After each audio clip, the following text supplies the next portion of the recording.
तो चलिए स्टूडेंट्स, आशा करते हैं कि आप सभी अच्छे होंगे और मन लगा के तो अपनी पढ़ाई कर ही रहे होंगे। जैसा कि आपको मालूम है, हमारी जो परिचर्चा आपसे चल रही है वो यूपीएससी का जो प्रीलिम्स हुआ है एग्ज़ाम, उसके बारे में हम डीप में आपसे एनालिसिस करने का प्रयास कर रहे हैं। हमने आपको सीसेट का क्वेश्चन पेपर जो आपका सीरीज ए थी वो आपके साथ में डिस्कस कर लिया। अगर आपने वो वीडियो नहीं देखा है तो देख लीजिएगा, क्योंकि इस बार यूपीएससी का जो बेटा आप देखोगे सीसेट का पेपर रहा है वो ठीक ठाक टफ रहा है। आप अगर उसको कंपेयर करोगे 2023 से तो लगभग वो उसके सिमिलर आपको दिखाई देगा, क्योंकि आप देख पा रहे होंगे कि नॉर्मली रीजनिंग वहाँ पर नहीं पूछी गई थी आपसे और नॉर्मली मैथ भी नहीं पूछा गया था आपसे। ठीक है, जो आता है ना मैथ के सवाल वैसे नहीं पूछे गए थे, उसको बड़ा डिफ़िकल्ट एकदम ऐसे थिंक के माध्यम पर। देखो यूपीएससी अपनी थिंकिंग अपने आप में कैसे वो परिवर्तन कर रहा है, आपको भी वैसे अपनी तैयारी में परिवर्तन करना होगा। और ये परिवर्तन न केवल आपको सीसेट में बल्कि आपको जीएस में भी देखने के लिए मिलेगा। जीएस के क्वेश्चन भी ऐसे इजी नहीं है कि आप सोचेंगे एकदम इजी है। देखो होता क्या है, ये जो आपको मिलते हैं ना, ये बाद में जो आते हैं लड़के या फिर ऐसे स्टूडेंट्स जो थोड़ी बहुत तैयारी की, अभी 5-6 महीने हुए और लगा पड़ा ताज़ा है और करने लगे कि बस अब तो हो जाएगा, बहुत अच्छा पेपर आया, इतना इजी हो गया, ये हो गया। होता है ऐसा बेटा। आपको क्या लगता है, आपको पढ़े हुए अगर 5 से 10 क्वेश्चन यूपीएससी के सवाल आपने सोल्व कर लिए तो क्या आपको लगता है आप पूरे 100 क्वेश्चन सोल्व कर लोगे? क्या आप उसके फिर आप तुक्के पे आ जाए तो? बेटा देखो, मैं बड़े अच्छे से जानता हूँ 20 से 25 क्वेश्चन करने के बाद जो कहते हैं ना पेपर इजी आया है, पेपर बहुत इजी था, बहुत ही इजी पेपर था, ऐसा तो कोई भी कर लेगा। बेटा ये गारंटी में ले रहा हूँ कि 20 के 25 क्वेश्चन करने के बाद आपके हाथ पांव फूल जाते हैं। आप सोचते हैं फिर क्या करें, और जब आप आकर के मिलाते हैं ना किसी कोचिंग वाले से या खुद उसको ऑब्जर्व करते हैं, और जब दूसरा भी कहता है कि इसका आंसर ये और पता चलता है कि बुक में इसका आंसर ये नहीं ये है, तो फिर रियलाइज़ होता है कि पेपर हार्ड था या जी था। तो मैं बताना चाहता कि यूपीएससी का जो सीसेट का पेपर था, बिल्कुल ऑफकोर्स वो एकदम टफ पेपर था। ठीक है, इजी नहीं था। ठीक है, मॉडरेट और टफ पेपर था, इजी उसमें नहीं था। 1-2 क्वेश्चन रखता है, वो सब में होता है। वैसे ही आपको मिलेगा। हम इसमें जीएस पेपर नंबर जो आपका 1 है, ठीक है, उसको भी हम आज आपके साथ में डिस्कस करेंगे। फुल पेपर देखेंगे एक ही क्लासेस में। और ये सीरीज नंबर ए का है। ठीक है, आपके पास सीरीज नंबर ए है, उसको देखें और क्वेश्चन को देखें। तो ये भी अगर मैं कहूँ आपसे, ये भी आपको टफ प्लस मॉडरेट है, ये ध्यान रखना। इसमें मात्र आपको लगभग 10 क्वेश्चन ऐसे लगेंगे जो इजी टाइप के आपको लग सकते हैं। पॉलिटी का क्वेश्चन मुझे बताइए कौन सा इजी है, आप बताओ मुझे। हिस्ट्री के 1-2 क्वेश्चन को अगर छोड़ दिया जाए तो आप देखोगे लगभग 3 क्वेश्चन को छोड़ दें एंसेंट हिस्ट्री में जो पूछे गए, जैसे हड़प्पा सभ्यता से पूछा गया और भी कहीं से क्वेश्चन आए, क्या आपको लगता है? आप मुझे बताओ कौन से क्वेश्चन आपसे इकोनॉमी के इजी पूछ लिए। इस बार तो आपने जो पूछा है सर, अगर आप देखो यूपीएससी ने इस बार का जो पूछा है ना आपसे, राजस्व घाटा राजकोषीय घाटा मनी देकर के वहाँ पर पूछा है आपसे, रट्टा नहीं, अब कॉन्सेप्ट पूछ रहा है। इकोनॉमी के क्वेश्चन अधिकतर कॉन्सेप्ट पर आधारित हैं। ठीक है, चलिए समय न गवाते होकर चैनल को सब्सक्राइब नहीं किया कर लो, वीडियो को लाइक कर दो, दोस्तों के साथ में शेयर कर दो। और किस किस ने पेपर दिया है जो इस वीडियो को देख रहे हैं, कमेंट्स बॉक्स में ज़रूर बताएं अपना। ठीक है, नाम आवश्यक रूप से लिखें वहाँ पर, जो कमेंट्स करें। और मुझे पर्सनली आप मुझे इंस्टा पर भी फॉलो कर सकते हैं, एजुकेशन बायर सिविल सर्विस के नाम की आईडी है। ये पेपर आपको टेलीग्राम पर प्रोवाइड करवा दिया जाएगा, ये पीडीएफ। ठीक है, और वो भी करवा देंगे, इसको भी करवा देंगे। तो टेलीग्राम का लिंक डिस्क्रिप्शन में देख रखा है, एजुकेशन बायर सिविल सर्विस के नाम की आईडी है। चलिए आइए क्वेश्चन की तरफ बढ़ते हैं, तो देखिएगा। आइए देखते हैं क्वेश्चन आपकी स्क्रीन पर है। पहला क्वेश्चन आपको आई होप कि विजिबल हो रहा है। देखिए क्वेश्चन क्या है, ये कह रहे हैं निवेश के संदर्भ में निम्नलिखित कथनों पर विचार करें और कितनों को वैकल्पिक निवेश निधि माना जाता है। आप आंसर वो मानेंगे जो हम आपको बताएंगे, ना कि इसमें जो लगा हुआ आपको आंसर दिख रहा है ब्लैक से, उसको नहीं मानेंगे। ठीक है, जो हम बताएंगे आंसर आप उसको मान के चलेंगे। ओके स्टूडेंट्स, चलिए तो हम ब्लू से जो आंसर लगाएंगे बेटा, वो उसका आंसर आपको मानना पड़ेगा। आइए देखिए, वो इसका राइट आंसर होगा। बाकी यूपीएससी डिसाइड करेगी, लेकिन आप इससे अपना मूल्यांकन कर सकते हैं और आपको ये पता चल जाएगा कि हमारे क्वेश्चन कितने सही हो रहे हैं और कितने गलत हो रहे हैं। हमें मेंस की तैयारी करनी चाहिए, नहीं करनी चाहिए, है ना। अगर कम हो रहे हैं तो हमें 2026 की तैयारी करनी चाहिए, अपनी कमियों को देखना चाहिए, नोट्स बनाना चाहिए, कौन कौन सी कमियां थी उस पर। वो मैं एक वीडियो बना दूंगा उस पर, ठीक है, आपसे बात कर लूँगा उस वीडियो में, ताकि आपको कोई भी समस्या ना हो। आइए क्वेश्चन को देखिए। तो देखो बेटा, वैकल्पिक निवेश की बात कर रहे हैं तो कितने सही है। देखो यहाँ पर कह रहे हैं बॉन्ड और स्टॉक। बेटा ये बॉन्ड और स्टॉक जो होते हैं वैकल्पिक निवेश नहीं होते हैं, बल्कि जो आपका प्रतिरक्षा निधि जिसको हेज फंड कहते हैं और जोखिम पूंजी जो होती है ये आपके वैकल्पिक होते हैं, अल्टरनेटिव जो फंड के रूप में इनको जाना जाता है। तो इसमें जो आएगा, देखो ये वैकल्पिक नहीं होते बॉन्ड और स्टॉक, ये तो डायरेक्ट मार्केट में आपको आते हैं, सेफ बॉन्ड कहे जाते हैं ये तो इसमें डी नहीं आएगा, इसका right answer option number B आएगा। मतलब कि केवल इसमें दो इसके हैं, ठीक है, दूसरा और चौथा, बाकी का गलत है। नेक्स्ट क्वेश्चन देखिए। तो पहले इकोनॉमी के क्वेश्चन आपसे पूछे गए हैं। दूसरा क्वेश्चन है आपका, भारतीय रिजर्व बैंक की आय के स्रोत क्या है। देखो बड़ा ही इजी था, इसमें आप एलिमेंट मेथड लगाते और इसको कर सकते थे। क्या था इसमें, देखो इजी नहीं था, एलिमेंट मेथड लगाना था। सरकारी बॉन्डों का क्रय और विक्रय करता है, बिल्कुल मैंने आपको कई बार टेस्ट सीरीज में बताया था, बिल्कुल ये बिल्कुल एकदम टेस्ट सीरीज से आया हुआ क्वेश्चन है। अब मैंने इसको बहुत बार डिस्कस भी किया है, ठीक है। आपने देखा होगा जो आपकी ओपन मार्केट ऑपरेशन मैंने आपको बताया, क्या बताया है, ओपन मार्केट ऑपरेशन याद कीजिए, बताया कि नहीं। तो उसमें क्या किया जाता है, बॉन्ड का, सरकारी प्रतिभूतियों का क्रय और विक्रय किया जाता है, बिल्कुल वहाँ से इसको कमाई होती है, जी हाँ। विदेशी मुद्रा का आप देखोगे जो क्रय और विक्रय, बिल्कुल ये भी बात सही है। पेंशन निधि प्रबंधन, नहीं ये कोई पेंशन वगैरह की निधि का प्रबंधन नहीं करता, जहाँ 3 है वो इसका आंसर नहीं होगा बेटा, ठीक है। वहीं निजी कंपनियों को ऋण, नहीं ये निजी कंपनियों को नहीं देता है, बल्कि आप देखोगे जो आपके स्टेट गवर्नमेंट है और सेंट्रल गवर्नमेंट है, उन सब के अलावा जो बैंक हैं, ये इन तीनों को क्या करता है, फंड प्रोवाइड करवाता है, मतलब कि ऋण देता है। ये चौथा भी गलत हो जाएगा, तो जहाँ 4 है उसको भी कट कर दो। करेंसी नोटों का मुद्रण और वितरण बिल्कुल किया जाता है, मतलब कि आपने इसको पढ़ा होगा, सिनेरियोज एक पैटर्न होता है।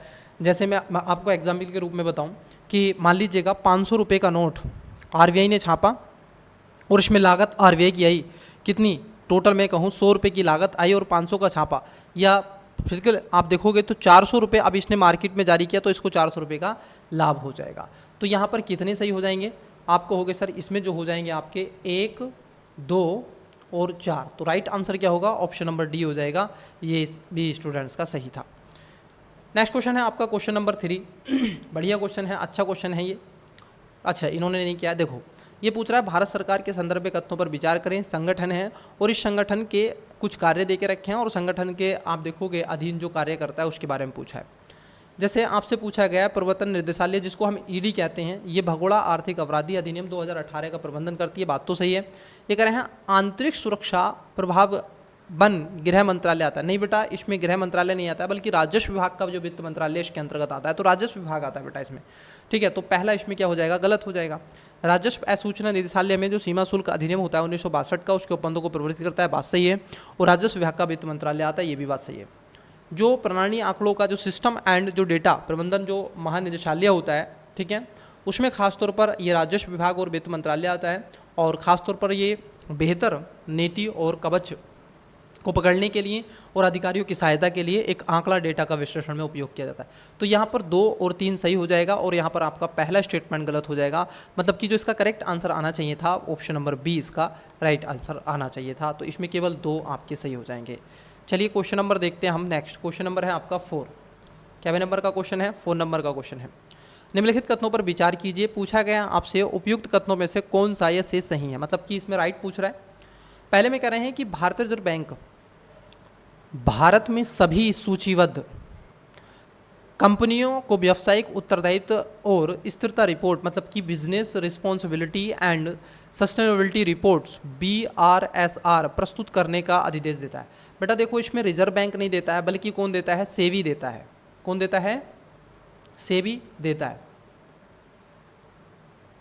ठीक है, सेबी देता है।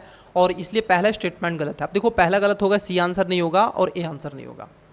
भारत में व्यावसायिक उत्तरदायित्व और स्थिरता रिपोर्ट BRSR प्रस्तुत करने वाली कंपनियां इस रिपोर्ट में उनका प्रकटन करती हैं जो मुख्य रूप से गैर वित्तीय स्वरूप के हैं। बिल्कुल इसका जो आएगा आंसर आप देखोगे दूसरा एकदम सही है, इसमें किया जाता है गैर वित्तीय कंपनियां, तो इसका बी राइट आंसर हो जाएगा बेटा। ये आपका बेसिकली इकोनॉमी से एकदम आपको अगर जो भी आप किताब पढ़ते हैं उसमें आपको दिख जाएगा। चलिए नेक्स्ट क्वेश्चन देखते हैं। क्वेश्चन नंबर है 5। क्वेश्चन नंबर 5 देखिएगा। निम्नलिखित कथनों पर विचार कीजिए। अब यहाँ पर देखो बेटा है क्या, जरा इस चीज़ को समझना। आपको एक ट्रेप नया जो यूपीएससी ने क्रिएट किया है, ठीक है, वो भी आपको कुछ कुछ नजर आएगा। ये कह रहे हैं भारत में ग्रामीण क्षेत्रों में कुक्कुट पालन और ऊन उत्पादन जैसे संवर्गीय कृषि कार्यकलाप से आय प्राप्त को किसी भी कर से छूट प्राप्त है। देखो बेटा यहाँ पर क्या है, जो ग्रामीण क्षेत्रों में अगर आप देखोगे जो कृषि कार्यकलाप है, अगर हम कहें जैसे एग्रीकल्चर को, जो खासतौर पर कृषि का आपका बेसिकली कृषि होती है, जो किसान खेती करता है, वो तो रखा गया है, इससे छूट से प्राप्त है। लेकिन यहाँ पर जैसे कुक्कुट उद्योग है या इसके प्रमुख जो कार्य होते हैं, कुक्कुट उद्योग करोड़ों में बिजनेस चल रहे हैं लोगों के, ये एमएसएमई सेक्टर के अंतर्गत आते हैं, तो इन पर टैक्स लगता है। अब देखो ये आपका गलत है, पहला गलत है, तो ये कह रहे हैं दोनों सही है, नहीं दोनों सही नहीं, यहाँ पर भी दोनों सही नहीं, ये भी सही नहीं, ये कह रहे हैं पहला नहीं, पहला तो गलत है, तो right answer option number D आ जाएगा बेटा। इसमें क्या आ जाएगा, डी आपका राइट आंसर हो जाएगा। पहला सही नहीं है, दूसरा सही है, क्योंकि आप देखोगे आयकर अधिनियम 1961 के उपबंधों के अधीन ग्रामीण कृषि भूमि को पूंजीगत परिसंपत्ति नहीं माना जाता है। ये बात एकदम सही है, वो परिसंपत्ति नहीं आती है और उस पर ऐसा कोई टैक्स भी नहीं लगता है, खासकर भारत में। नेक्स्ट, निम्नलिखित पर विचार कीजिए। अब यहाँ पर आपसे कुछ क्वेश्चन देके रखे हैं, 3 स्टेटमेंट, और यहाँ पर पूछा गया कौन से सही है। पहला, भारत खनिज सुरक्षा भागीदारी में एक सदस्य के रूप में सम्मिलित हो गया। बिल्कुल, भारत ने, आप देखोगे खनिज जो सुरक्षा भागीदारी अभी हाल ही में चर्चाओं में रहा था, तो उसमें भारत ने इसमें पार्टिसिपेट किया, इसमें कोई दिक्कत नहीं है। दूसरा है कि भारत अपने द्वारा चिन्हित सभी 30 अति आवश्यक खनिजों में साधन आप देखोगे संपन्न है, ऐसा नहीं है सभी 30 में आवश्यक। देखो जो मिनरल आपके देखने के लिए मिलते हैं, जो मैं कहूँ आपसे, जो मिनरल्स आपको देखने के लिए मिलते हैं, ठीक है, तो इसमें खास तौर पर ये सारे इसके अंतर्गत नहीं देखे जाएंगे। क्राइटिकली जो मिनरल्स होते हैं, तो ये सारे इसमें नहीं है। 30 हैं ऐसे, लेकिन सभी भारत में नहीं है, अन्य भारत से बाहर के भी दिखाई देते हैं, तो दूसरा गलत था इसमें। अब पूछा था आपसे बेटा सही, ठीक है, और मैंने आपको बताया था जब टेस्ट सीरीज में भी कि इन बातों का विशेष ध्यान रखना है, सही। तो यहाँ पर देखो आपका दूसरा गलत है, तो जहाँ 2 नंबर है उसको कट कर दो, आंसर ऑटोमेटिकली आ जाएगा ऑप्शन नंबर सी, मतलब कि केवल 1 और 3।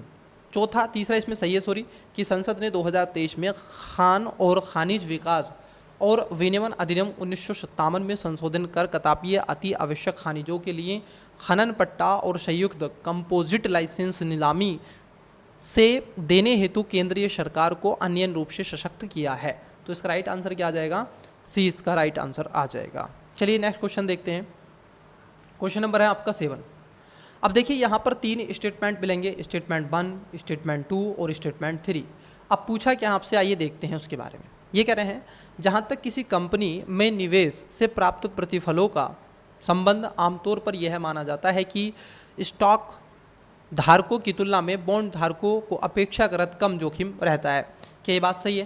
देखो बड़ा ही ये भी आपके कॉन्सेप्ट पर आधारित क्वेश्चन है बेटा, तो ये बात एकदम आपकी क्या हो जाएगी, एकदम सही हो जाएगी, ठीक है।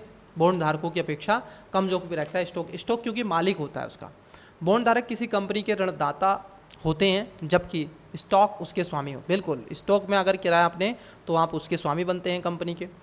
तीसरे में कह रहे हैं कि पुनर्भुगतान के प्रयोजन के लिए किसी कंपनी द्वारा बॉन्ड धारकों को स्टॉक धारकों की अपेक्षा प्राथमिकता दी जाती है, क्योंकि पैसा अगर किसी का डूबे तो किसका डूबेगा, वो पैसा डूबेगा आपके कंपनी का, ठीक है, मालिक का पैसा डूबता है अधिकतर। तो यहाँ पर देखो होगा क्या, इसका जो करेक्ट आंसर आएगा यहाँ पर पहला, दूसरा, तीसरा तीनों सही है। अब देखो जरा ऑप्शंस को थोड़ा एक बार इसको देख लीजिएगा, क्योंकि ये 26 में भी आपसे क्वेश्चन इस टाइप के पूछे जाएंगे। है क्या, ये कह रहे हैं कथन 2, कथन 3 दोनों सही हैं, तथा कथन वे दोनों कथन एक ही सही व्याख्या करते हैं। अब देखो इन चारों में आपको क्या है ना, 3 में आपको ओबियसली एक चीज़ दिखाई देगी कि यहाँ पर आपको तीसरा जो पहला है वो आपको सही दिखाई देगा, है ना। इसमें आपको क्या करना है, केवल 2 और 3 पर ही एनर्जी को ज़्यादा खर्च करना है। तो यहाँ पर आप देखोगे right answer option number A हो जाएगा। चलिए नेक्स्ट क्वेश्चन की तरफ बढ़ते हैं। क्वेश्चन है 8 नंबर। ये कह रहे हैं निम्नलिखित कथनों पर विचार कीजिए। अब देखिए कौन कौन से सही हैं, मतलब कि क्या पूछा है आपसे, सही पूछा है। पहला, वैश्विक स्तर पर किए गए सभी इक्विटी विकल्प संविदा के कारोबार में भारत का अत्यंत वृहद अंश होता है। इस प्रकार भारत सहसा अतिवृद्धि को दर्शाता है, मतलब कि भारत में ये आपको एक ग्रोथ देखने के लिए मिली है, ऐसी बात यहाँ पर की जा रही है। क्या ये बात सही है? बताओ, क्या भारत में ये वृद्धि होती है, आपको प्रतीत होती है? तो आपको जी हाँ, बिल्कुल भारत में वृद्धि हुई है, तो ये सही है। हाल ही के विगत वर्षों में भारत का स्टॉक बाजार तेजी से बढ़ा है, यहाँ तक कि उसने एक समय इसमें हांगकांग को भी पीछे छोड़ दिया। बिल्कुल ये बात सही है, लेकिन इलेक्शन के समय जब सरकार ऐसे डगमगा रही थी, गठबंधन की सरकार बनने में आ रही थी, तो उस समय भारत का स्टॉक धड़ाम से नीचे गया था। समझ पा रही कि नहीं? तो अब स्टॉक बिल्कुल तेज़ी से बढ़ा, इसमें ये भी बात एकदम सही है। तीसरा स्टेटमेंट है कि छोटे निवेशकों को या तो विकल्प व्यापार जोखिमों की चेतावनी देने या इस विषय में अपंजीकृत वित्त सलाहकारों पर कार्रवाई करने के लिए कोई नियामक निकाय नहीं बेटा, देखो पहले नहीं हुआ करता था ये, लेकिन अब इसमें नियामक निकाय के रूप में इसको लाया गया है, क्योंकि सेबी ने अभी अपने नए रूल इसमें लाने का प्रयास किया है। जैसे आपने फिनफ्लुएंसर को देखा होगा, जो आ जाते हैं स्टॉक मार्केट में, आपको गाइड करने लगते हैं। तो यहाँ पर तीसरा स्टेटमेंट गलत था, और जब तीसरा गलत था तो आंसर आप ऑप्शन नंबर ए इसका लगाना चाहिए था। चलिए नेक्स्ट क्वेश्चन देखते हैं। क्वेश्चन नंबर है आपका 9 नंबर, बताइएगा। देखिए अब देखो यहाँ पर भी 3 स्टेटमेंट है। पहला, चक्रीय अर्थव्यवस्था ग्रीन हाउस गैसों के उत्सर्जन को कम करती है। बिल्कुल, जब एक आप वस्तु को, गुड्स को बार बार मल्टीपल टाइम यूज करोगे, नया नहीं ला रहे हो, उसको न्यू निर्माण नहीं करो, बल्कि उसको, बिल्कुल ये बात सही है, तो उससे ग्रीन हाउस गैस उत्सर्जन कम होता है। चक्रीय अर्थव्यवस्था आगत के रूप में कच्चे माल के प्रयोग को कम करता है। बिल्कुल, क्योंकि जो माल है हम उसी को पुनः रिसाइकिल करते हैं, रिकवर करते हैं, रिड्यूस करते हैं और फिर आपके सामने प्रस्तुत कर देते हैं प्रोडक्ट बना के, रीप्रोडक्ट। तो ये भी बात सही है। चक्रीय अर्थव्यवस्था उत्पादन प्रक्रिया में अपव्यय को कम करती है। बिल्कुल ये भी बात सही है। तो तीनों बातें आपकी एकदम यहाँ पर सही हो जाएंगी। तो right answer option number A आना चाहिए था, यहाँ पर इनका भी सही हुआ है। चलिए नेक्स्ट क्वेश्चन। क्वेश्चन नंबर देखिएगा 10। निम्नलिखित कथनों पर विचार कीजिए। पूछा जा रहा है आपसे कौन सा सही है। देखो ये कह रहे हैं आपसे पूंजीगत प्राप्तियां देयताओं का सर्जन करती हैं या सरकार की परिसंपत्तियों में कमी लाती है। बिल्कुल, पूंजीगत प्राप्तियों का ये अपना नेचर होता है, इसमें कोई दुराग्रह नहीं है। उधार ग्रहण और विनिवेश पूंजीगत प्राप्तियां। बिल्कुल, अगर आपने उधार लिया है, ठीक है, और यदि आपने जो आपकी विनिवेश की राशि है, जैसे भारत ने अभी हाल ही में भारत सरकार ने क्या किया था, रेलवे का प्राइवेटाइजेशन किया था, उसको लीज पर दिया इतने समय तक के लिए कि भाई आप ट्रेन को बंदोबस्त करो, इस पर पैसा कमाओ, हमें थोड़ा पैसा दो इतना फालतू, तो एक साथ मुद्राएं हमें दो और बाकी का तुम कमाओ। तो वो सारी चीज़ें, ये बात सही है, इसमें आती हैं। ऋणों पर प्राप्त ब्याज सरकार की देयताओं का सर्जन करता है। नहीं बेटा, देखो अगर आपने ऋण दिया उस पर ब्याज अगर आपको प्राप्त हो रहा है, इंटरेस्ट अगर आपको मिल रहा है, क्या आप उसको पुनः वापस दोगे क्या? नहीं ना, तो ये गलत है। तो इसका राइट आंसर क्या हो जाएगा? तीसरा इसमें गलत था। अब जब तीसरा गलत था तो right answer option number A हो जाता। हाँ, इस बार यूपीएससी के आपने देखा होगा जीएस पेपर में आपको एलिमेंट मेथड आप आसानी से लगा पा रहे हैं। नेक्स्ट क्वेश्चन, राजा राम मोहन राय के बारे में निम्नलिखित कथनों पर विचार कीजिए। अब देखिए यहाँ पर बहुत ही अच्छा क्वेश्चन है। राजा राम मोहन राय के बारे में आपने पढ़ा है, जब आप हिस्ट्री पढ़ते हैं तो समाज सुधारक के बारे में इस चीज़ को देखते हैं। पहला स्टेटमेंट है कि उनमें प्राच्य विश्व के पारंपरिक दार्शनिक सिद्धांतों के प्रति अत्यंत अनुराग और समादार था। ये बात एकदम सही है, क्योंकि वो पश्चिमी शिक्षा को ठीक ठाक फॉलो भी कर रहे थे, वो सारे विषय भी आपको देखने के मिले। उनकी कामना थी कि उनके देशवासी तर्कसंगत और वैज्ञानिक दृष्टिकोण तथा सभी पुरुषों और महिलाओं की मानवीय गरिमा और सामाजिक समता के सिद्धांत को माने। अब यहाँ पर एक मानने का ये प्रयास किया गया था, लेकिन एक शब्द है बेटा यहाँ पर, सभी पुरुषों और महिलाओं की मानवीय गरिमा। अब देखो ये थोड़ा सा है, यूपीएससी अगर चाहेगा तो इसके ऊपर वो घुमा भी सकता है कि नहीं, लेकिन यहाँ पर हम इसको दोनों बातें सही कहेंगे। इन्होंने देखो इसीलिए क्योंकि इसमें सभी पुरुष था तो इन्होंने ए लगा रखा है, जबकि इसका राइट आंसर जो होगा ऑप्शन नंबर सी होगा। बाकी यूपीएससी डिसाइड करेगा सी मानता है कि ए मानता है, या तो ए या फिर सी, लेकिन इसमें सी ही इसका राइट आंसर होगा। चलिए नेक्स्ट क्वेश्चन देखते हैं। इस बार यूपीएससी ने क्या किया है, ऐसे आपसे जो मॉड्यूल हिस्ट्री है बेटा, मॉडर्न हिस्ट्री सॉरी, तो वहाँ से क्वेश्चन ऐसे पूछे, जैसे असहयोग आंदोलन से 2-3 क्वेश्चन आपको मिलेंगे।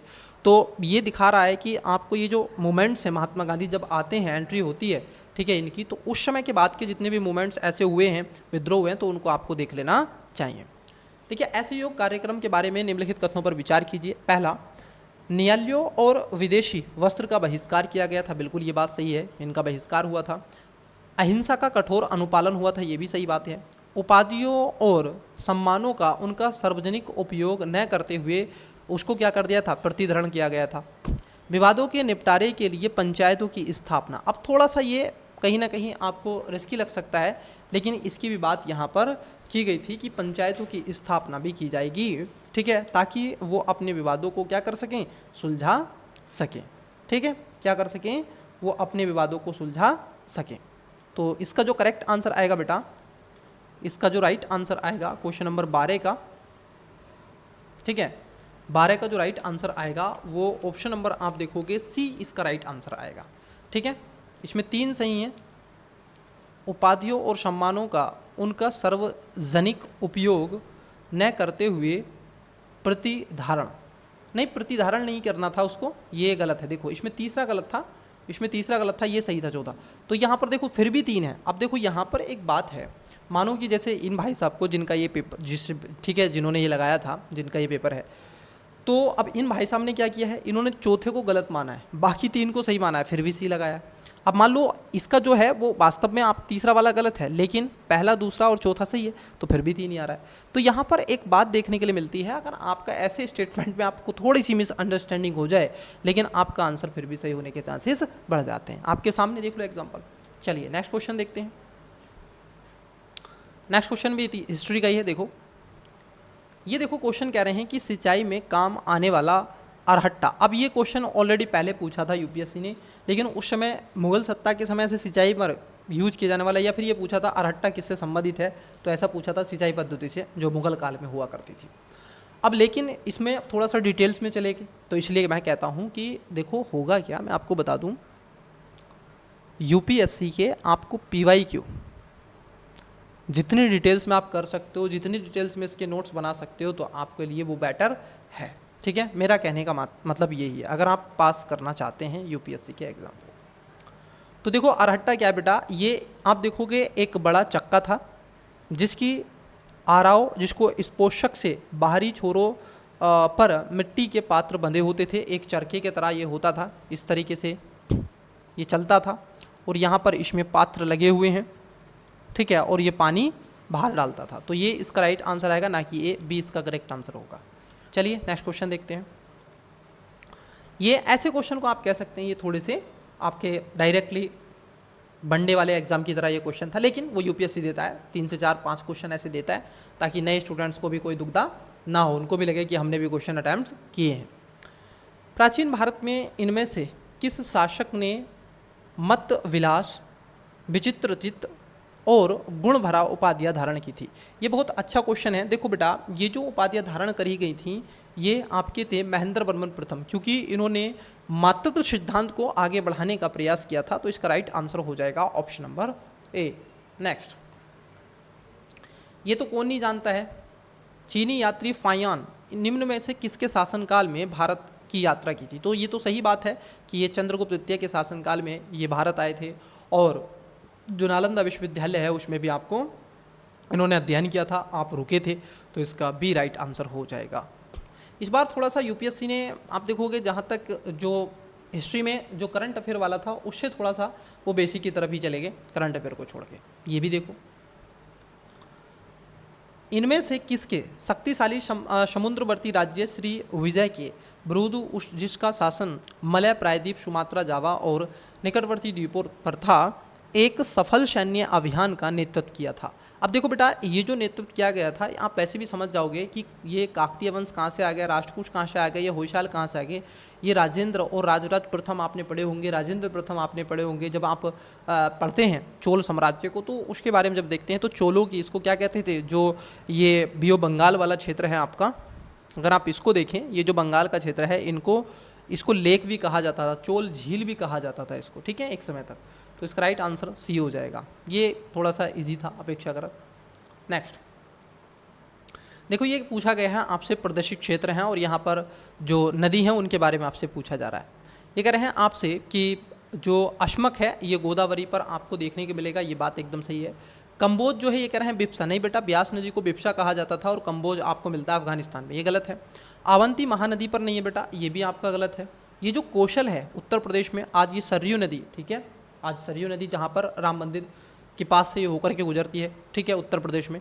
तो 1 और 2 इसमें राइट आंसर आना चाहिए था, ऑप्शन नंबर B। देखो इन्होंने स्किप कर दिया, ठीक है, नहीं पता भाई, स्किप करना बेटर है गलत से। तो चलिए नेक्स्ट क्वेश्चन देखते हैं। प्रथम गणवर्ध महाविद्यालय जो एक संगीत प्रशिक्षण विद्यालय था, विष्णु दिगंबर और पलुष्कर द्वारा 1901 में कहाँ स्थापित किया गया था। अब देखो ये जो खास तौर पर स्थापित किया गया था ये था लाहौर में, ठीक है। कहाँ पर था? लाहौर पे। ये उज्जैन में नहीं था, लाहौर में था। ये उज्जैन के रहने वाले थे, इस घराने से संबंधित थे। तो ये ग्वालियर के संबंधित थे, ग्वालियर घराने से संबंधित थे। तो ये लेकिन लाहौर में इन्होंने स्थापना करी थी। तो इसका right answer option number D हो जाएगा, लाहौर। नेक्स्ट, जैसा कि अशोक के अभिलेखों से ज्ञात होता है कि प्रादेशिक राजयुक और युक्त किस स्तर पर महत्वपूर्ण अधिकारी थे। तो बेटा ये जो हुआ करते थे ये खास तौर पर जिला स्तरीय आप देखोगे प्रशासक के रूप में इनको जाना जाता था। ये कोई ग्राम स्तर पर नहीं हुआ करते थे, जिसको राजयुक और युक्त और आप देखोगे प्रादेशिक कहा जाता था। तो इसका राइट आंसर बी हो जाएगा। ये बड़ा ही एकदम मैं कहूँगा कि ये रट्टे मार वाले कुछ ऐसे क्वेश्चन हिस्ट्री में इस बार पूछे हैं, क्योंकि ये रट्टा मार के याद होते हैं, ऐसे नहीं होंगे कि आपको कैसे पता है बताओ प्रादेशिक और राजयुक और युक्त किसको कहा जाता है ना। तो ये आपको याद करना पड़ेगा कि ये खास तौर पर जिला स्तरीय जो प्रशासन था उसको कहा जाता है ऑफकोर्स। तो right answer option number B हो जाएगा। नेक्स्ट 20 नंबर क्वेश्चन, असहयोग आंदोलन के संबंध में निम्नलिखित कथनों पर विचार कीजिए। अब देखो यहाँ पर भी पूछा गया क्या आपसे सही, ये बहुत जरूरी होता है। कई बार मैं दिखाऊंगा आपको, आप सही के चक्कर में उसको गलत करके आ जाएंगे। यहाँ पर पूछा है गलत और आपने सही सब भर दोगे। देखो ये कह रहे हैं असहयोग आंदोलन के बारे में आपसे पूछा गया। पहला, कांग्रेस ने घोषणा की थी कि सभी वेद और शांतिपूर्ण तरीके से स्वराज प्राप्त करना उसका उद्देश्य है।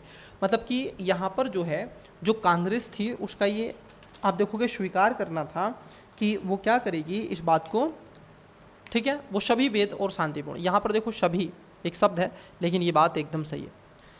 इसे चरणों में क्रियान्वित किया जाना था, जिसमें सामान्य अवज्ञा और करों का भुगतान न करना अगले चरण के लिए थे, केवल तब जब स्वराज एक वर्ष में प्राप्त ना हो और सरकार दमन पर उतर आती है। तो बिल्कुल ये बात सही है, दोनों बातें यहाँ पर सही हो जाएंगी। तो right answer option number C आ जाएगा आपका, ठीक है। चलिए नेक्स्ट क्वेश्चन देखते हैं। ये आपने पढ़ाई है, इस पर कोई ऐसा विस्तार से कोई इतनी बड़ी चीज़ इसमें है नहीं। निम्नलिखित कथनों पर विचार कीजिए। देखो ये कह रहे हैं आपसे कि कितने उत्तरी अटलांटिक संधि में शामिल थे। उत्तरी अटलांटिक आपने संधि आवश्यक रूप से पढ़ेगी, जिसको नाटो कहते हैं। और अभी नाटो ने आप देखोगे इसका विस्तार भी आपको देखने के लिए मिलेगा, ठीक है। क्या मिलेगा? इसका विस्तार भी आपको देखने के लिए मिलेगा। तो इसमें कौन कौन शामिल है और कौन कौन शामिल नहीं है ये पूछा गया। देखो यहाँ पर आप देखोगे इसमें ऑस्ट्रिया नहीं बेटा, ऑस्ट्रिया शामिल नहीं है। क्या बुल्गारिया इसके अंदर शामिल है? हाँ बुल्गारिया भी है, क्रोएशिया भी है, सार्बिया भी है, ठीक है। नहीं इसमें सर्बिया नहीं है, ये सर्बिया इसमें शामिल नहीं है। स्वीडन है और उत्तरी जो आपकी मैसेडोनिया है ये भी है। तो कितने हैं? 1 2 3 4, तो 4 इसमें आएगा। Right answer option number B आ जाएगा, तो इसका 4 आ जाएगा। यहाँ पर अभी ऑस्ट्रिया और आप देखोगे सर्बिया इसके सदस्य नहीं है नाटो के। और क्यों? आज जो रूस का यूक्रेन का युद्ध चल रहा है वो नाटो का ही तो है। मुद्दा क्या है? नाटो का ही तो है, वो नाटो में शामिल होना चाहता था। नेक्स्ट, निम्नलिखित देशों पर विचार कीजिए। अब देखो ये देश है, आपसे पूछा गया एंडीज पर्वत श्रृंखला। मुझे एक बात बताओ डियर, आपने आवश्यक रूप से ये तो मैंने आपको मैपिंग की क्लास में भी करवाया था, बताइए करवाया था कि नहीं? मैं ऐसे ही नहीं कह रहा। अब ये साउथ अफ्रीका का मैप है और यहीं पर आपको मिलेगा ये जो आपका पर्वत है जिसको हम प्लेटू कहते हैं, ठीक है। ये आपका पर्वत है, मैंने आपको मैपिंग की क्लास में बड़े अच्छे से इसके बारे में बता दिया था। आई होप कि आपने वो देखा भी होगा। चिली याद कीजिए, मैंने बताया था ना मैपिंग की वो क्लास में। तो देखो बेटा ये जो आपका एंडीज पर्वत है, रॉकी पर्वत नॉर्थ अमेरिका में, ये साउथ अमेरिका है। क्या है? ये आपका साउथ अमेरिका है। तो देखो यहाँ से ये शुरू होता है, ठीक है। यहाँ पर आपको देखने को मिलेगा वेनेजुएला में हाँ, इक्वाडोर में हाँ, कोलंबिया में, बोलिविया में। देखो पराग्वे और ब्राज़ील में ये नहीं है, ब्राज़ील इधर आ जाएगा, पराग्वे इधर आ जाएगा। पराग्वे और इनमें ये नहीं है, 3 में। बाकी इन सब में आपको फैला हुआ दिखाई देगा। चिली में भी है, ठीक है। तो इसमें सभी 4 में आपको दिखाई देगा कि केवल 4 इसमें हैं, ठीक है। 2 में ये आपको देखने के लिए नहीं मिलता है। चलिए नेक्स्ट क्वेश्चन देखते हैं। ये थोड़ा सा इजी था, मैपिंग का क्वेश्चन था, अच्छा क्वेश्चन था। जलाशयों के बारे में आपसे पूछा गया है और भूमध्य रेखा कितनों से होकर गुजरती है। देखो यहाँ पर ये जिस भी स्टूडेंट्स की कॉपी है, ठीक है, जिस भी स्टूडेंट्स का ये है, तो उसमें मुझे एक चीज़ दिखाई दे रही है कि उस स्टूडेंट्स ने अगर उसको नहीं पता है तो उसने क्वेश्चन अटैम्प्ट ही नहीं किया है। उसको अगर नहीं पता है तो उसने क्वेश्चन अटैम्प्ट नहीं किया है। और ये बहुत अच्छा भी तरीका होता है। आपको नहीं पता है तो मत छोड़ दो भाई, क्या है कर रहे हो भाई। आपको नहीं पता तो अगर आप, और ऐसे स्टूडेंट्स वो होते हैं जो सीरियस होते हैं, नहीं तो बाजी स्टूडेंट्स क्या करते हैं, पता नहीं है चलो लगा देते, जो होगा देखा जाएगा। तो वो एक पहले अटैम्प्ट वाले या सेकंड अटैम्प्ट वाले होते हैं, लेकिन जिसके अटैम्प्ट ज़्यादा हो जाते हैं, 3 हो गए, 4 हो गए, 5 हो गए या अंतिम है, तो वो छोड़ता है क्वेश्चन, वो हमेशा छोड़ता है कि ये नहीं, रिस्क नहीं लेगा। तो यहाँ पर देखो तीनों ही बातें क्या हैं आपकी गलत है। यहाँ से कहीं से होकर के नहीं गुजरती है, तो आप देखोगे ये कह रहा है ना होकर गुजरती है, नहीं, इसमें किसी से होकर नहीं गुजरती है, तो राइट आंसर डी इसका आ जाएगा। चलिए नेक्स्ट पूछा गया है, वर्ष 2023 22-23 के दौरान हल्दी के बारे में निम्नलिखित में कथनों पर विचार करो। भारत विश्व में हल्दी का सबसे बड़ा उत्पादक और निर्यातक भी देखने के लिए मिलता है। भारत में हल्दी की 30 से अधिक उगाई जाती है, बिल्कुल। और भारत में महाराष्ट्र, तेलंगाना, कर्नाटक और तमिलनाडु में हल्दी उत्पादन के लिए जाना जाता है। और हल्दी बोर्ड का भी गठन किया गया है। किसका? हल्दी बोर्ड का। और इसका जो हेड क्वार्टर रखा गया है वो है आपका तेलंगाना, TL कर देते हैं तेलंगाना। तो हैदराबाद मतलब कि मैं कहूँ तो यहाँ पर 1 2 3 यहाँ पर सभी सही है, मतलब कि तीनों बातें आपकी सही हो जाएंगी। ये बी नहीं आएगा, राइट आंसर ऑप्शन नंबर इसका तीनों आएगा। चलिए नेक्स्ट क्वेश्चन देखते हैं।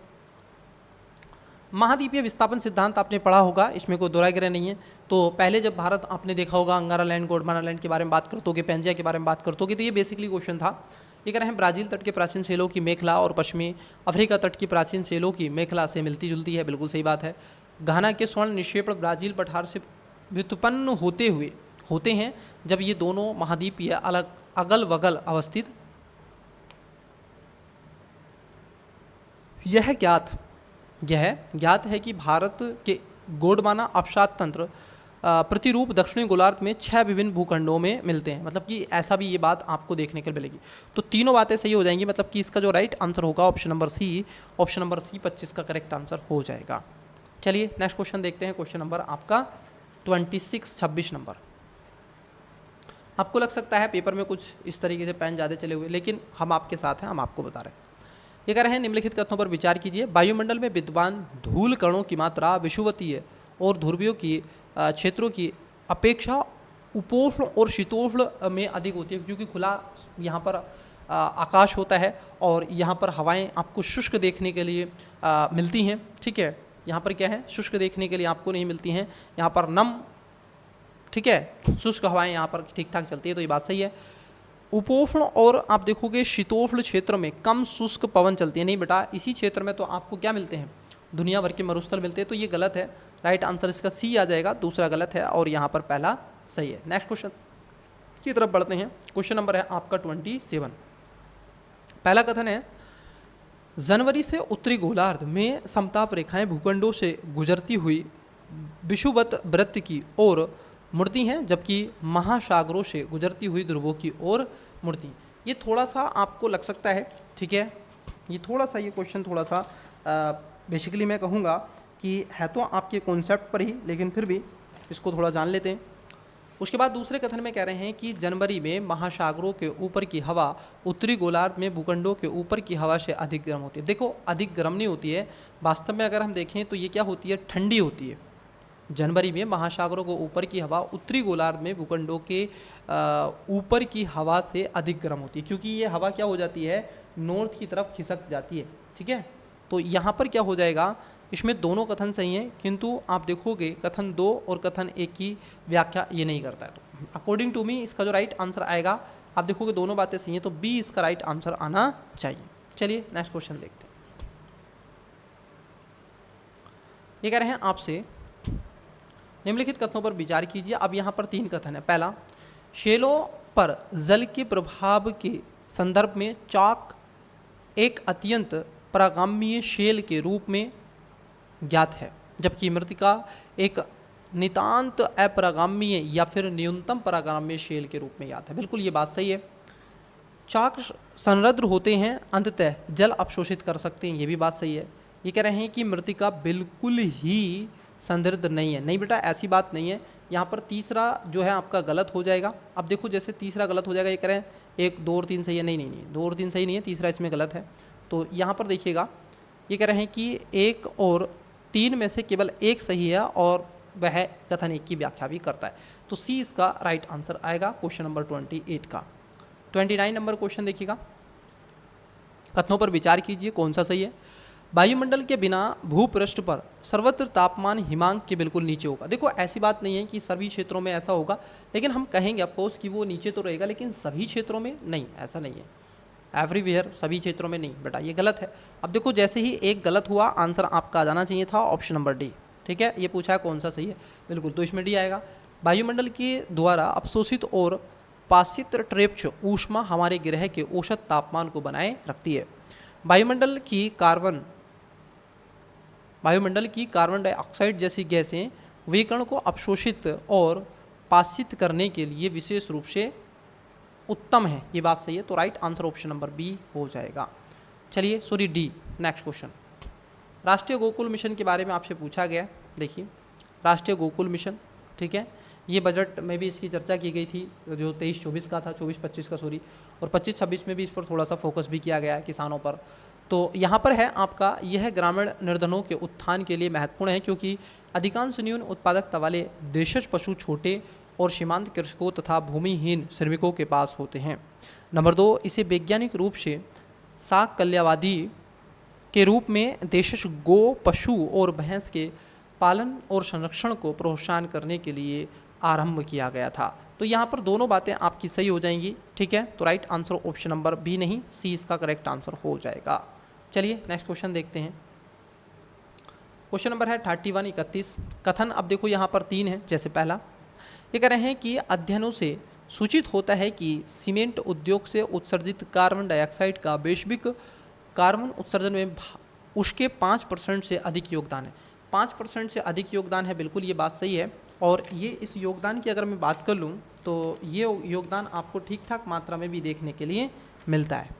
ठीक है, ये योगदान आपको ठीक ठाक मात्रा में भी देखने के लिए मिलता है। तो 5% से आपको ये खासतौर पर अधिक देखने के लिए मिलेगा। ठीक है, और ये कितना अधिक है, ये लगभग आप देखोगे 1.7, मतलब कि उससे ज़्यादा ही आपको मिलता है। तो ये वाली बात एकदम सही है। ठीक है, ये तो सही है। सीमेंट का निर्माण करते समय चूना पत्थर में सिलिका और मृतिका मिलाई जाती है, ये भी बात सही है। सीमेंट निर्माण हेतु क्लंक उत्पादन के दौरान चूना पत्थर चूना में बदल जाता है, हाँ जी, तो इसमें ए राइट आंसर आएगा। ठीक है, यहाँ पर दूसरा और तीसरा दोनों सही हैं और दोनों कथन एक ही व्याख्या भी करते हैं। नेक्स्ट देखो, क्वेश्चन पूछना चाहिए था आपसे जो अजरबैजान में सबमिट हुई थी G20 की। ठीक है, कोप जो 20 था, सॉरी G20 नहीं, कोप 20।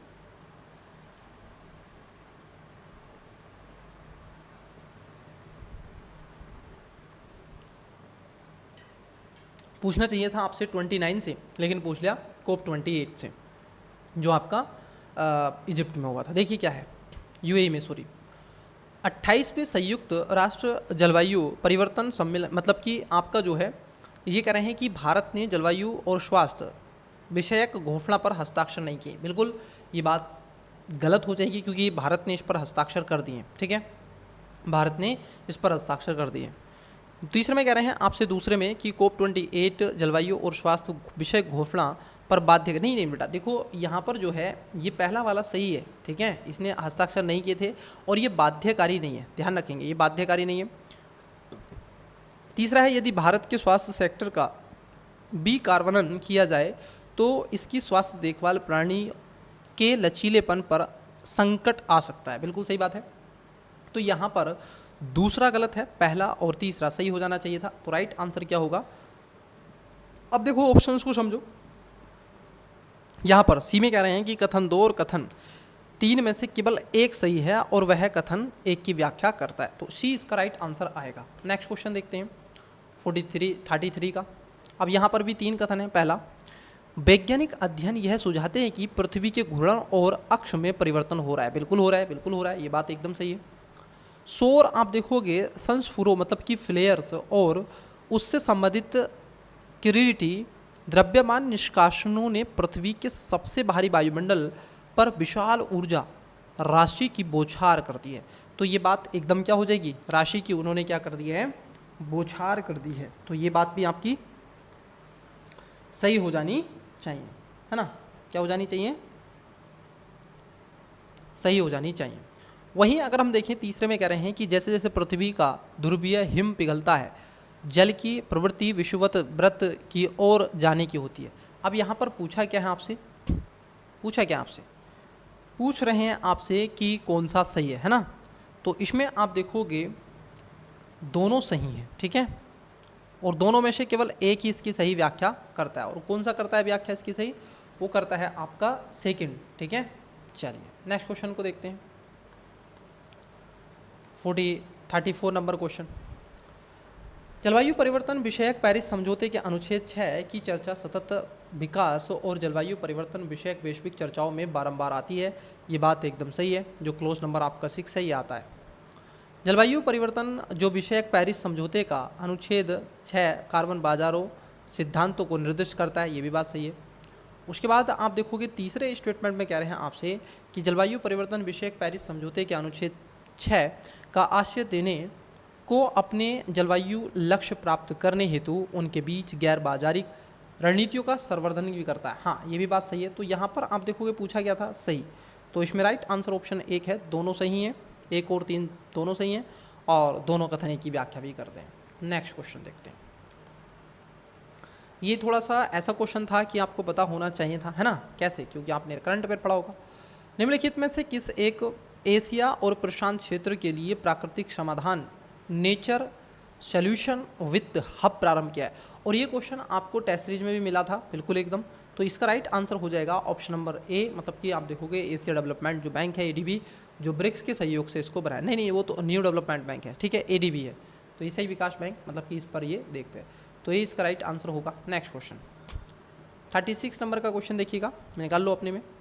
प्रत्यक्ष बात प्रग्रहण मतलब कि डायरेक्ट एयर कैप्चर जो नई उभरती प्रौद्योगिकियों के दौरान संदर्भ में निम्नलिखित कथनों पर विचार करें। अब देखो, जो एक नई उभरती हुई पद्धति है उसके बारे में खासतौर पर आपसे पूछा जा रहा है, ठीक है। तो ये कह रहे हैं कि इसे कार्बन प्रशोधन की एक विधि के रूप में प्रयोग में ला सकते हैं। देखो यहाँ पर सकते हैं, बिल्कुल ला सकते हैं। यह प्लास्टिक उत्पादन हेतु और खाद्य प्रसंस्करण में एक बहुमूल्य उपगमन हो सकता है, ये भी हो सकता है। विमानन में यह संश्लिष्ट न्यून कार्बन ईंधन जनन हेतु हाइड्रोजन में मिलने के लिए कार्बन का स्रोत हो सकता है। हाँ, ये भी बात सही है, बिल्कुल हो सकता है। तो तीनों बातें ऑफकोर्स इसमें राइट आंसर हो जाएगा। तो correct answer option number C आपका हो जाएगा, तीनों बातें यहाँ पर सही हो जाएंगी। क्वेश्चन है आपका पिकॉक, जिसको टैरुटुला या फिर बोलते हैं इसको गुटी टैरुटुला के बारे में आपसे पूछा गया है। यह एक सर्वपक्षी परुष कवची मतलब कि आप देखोगे क्रस्टेशियाई, इसका प्राकृतिक आवास केवल भारत के कुछ ही क्षेत्रों में है। नहीं बेटा, ये बात गलत है। अपने प्राकृतिक आवास में यह एक वृक्षीय जाति है। अब मुझे बताओ, क्या एक ये वृक्षीय जाति है क्या? अरे बोलो हाँ, क्या ये एक वृक्षीय जाति है क्या? ये पहली बात तो आर्थ्रोपोडा के रूप में जाना जाता है, ठीक है, उसके संग में आता है। तो यहाँ पर पहला स्टेटमेंट गलत है, ये कपची नहीं है, ये गलत है। दूसरा सही है, तीसरा सही है। तो right answer option number D इसका हो जाएगा। चलिए नेक्स्ट क्वेश्चन की तरफ बढ़ते हैं। 38 नंबर, ये देखिएगा क्वेश्चन बड़ा ही सॉलिड क्वेश्चन आपसे पूछा गया है।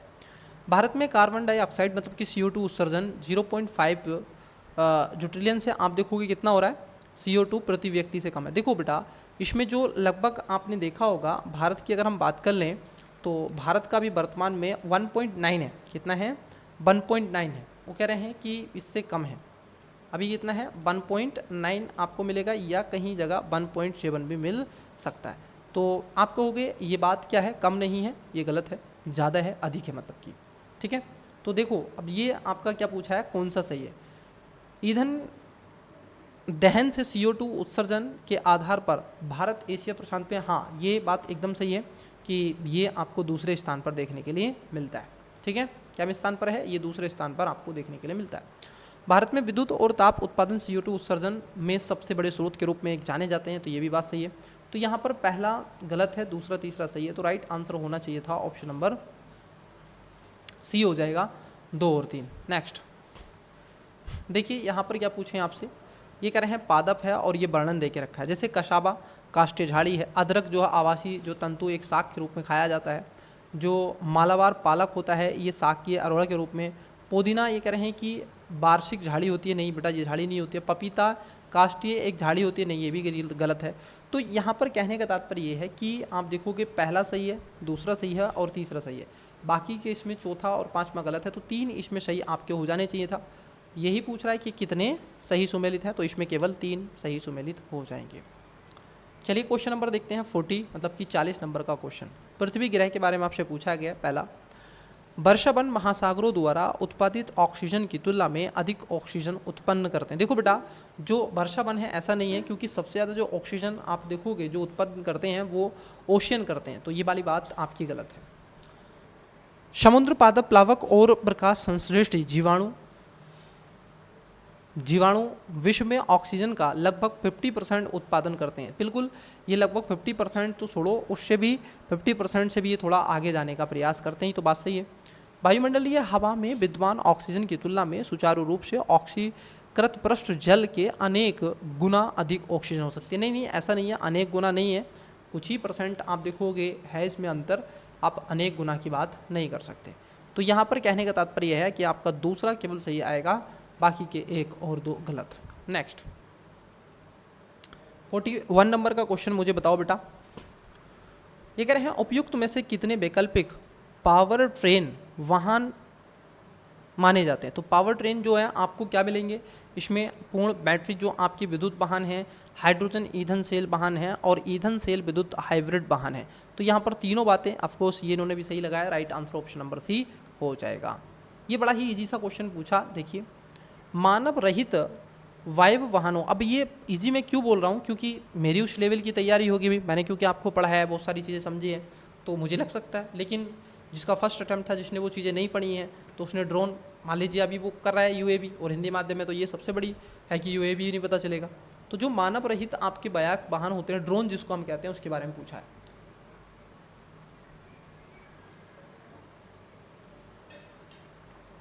तो ये कह रहे हैं कि सभी प्रकार के यूएवी ऊर्ध्वाधर अवतरण लैंडिंग कर सकते हैं। देखो, कर तो सकते हैं लेकिन सभी नहीं करते, ऐसा गलत है।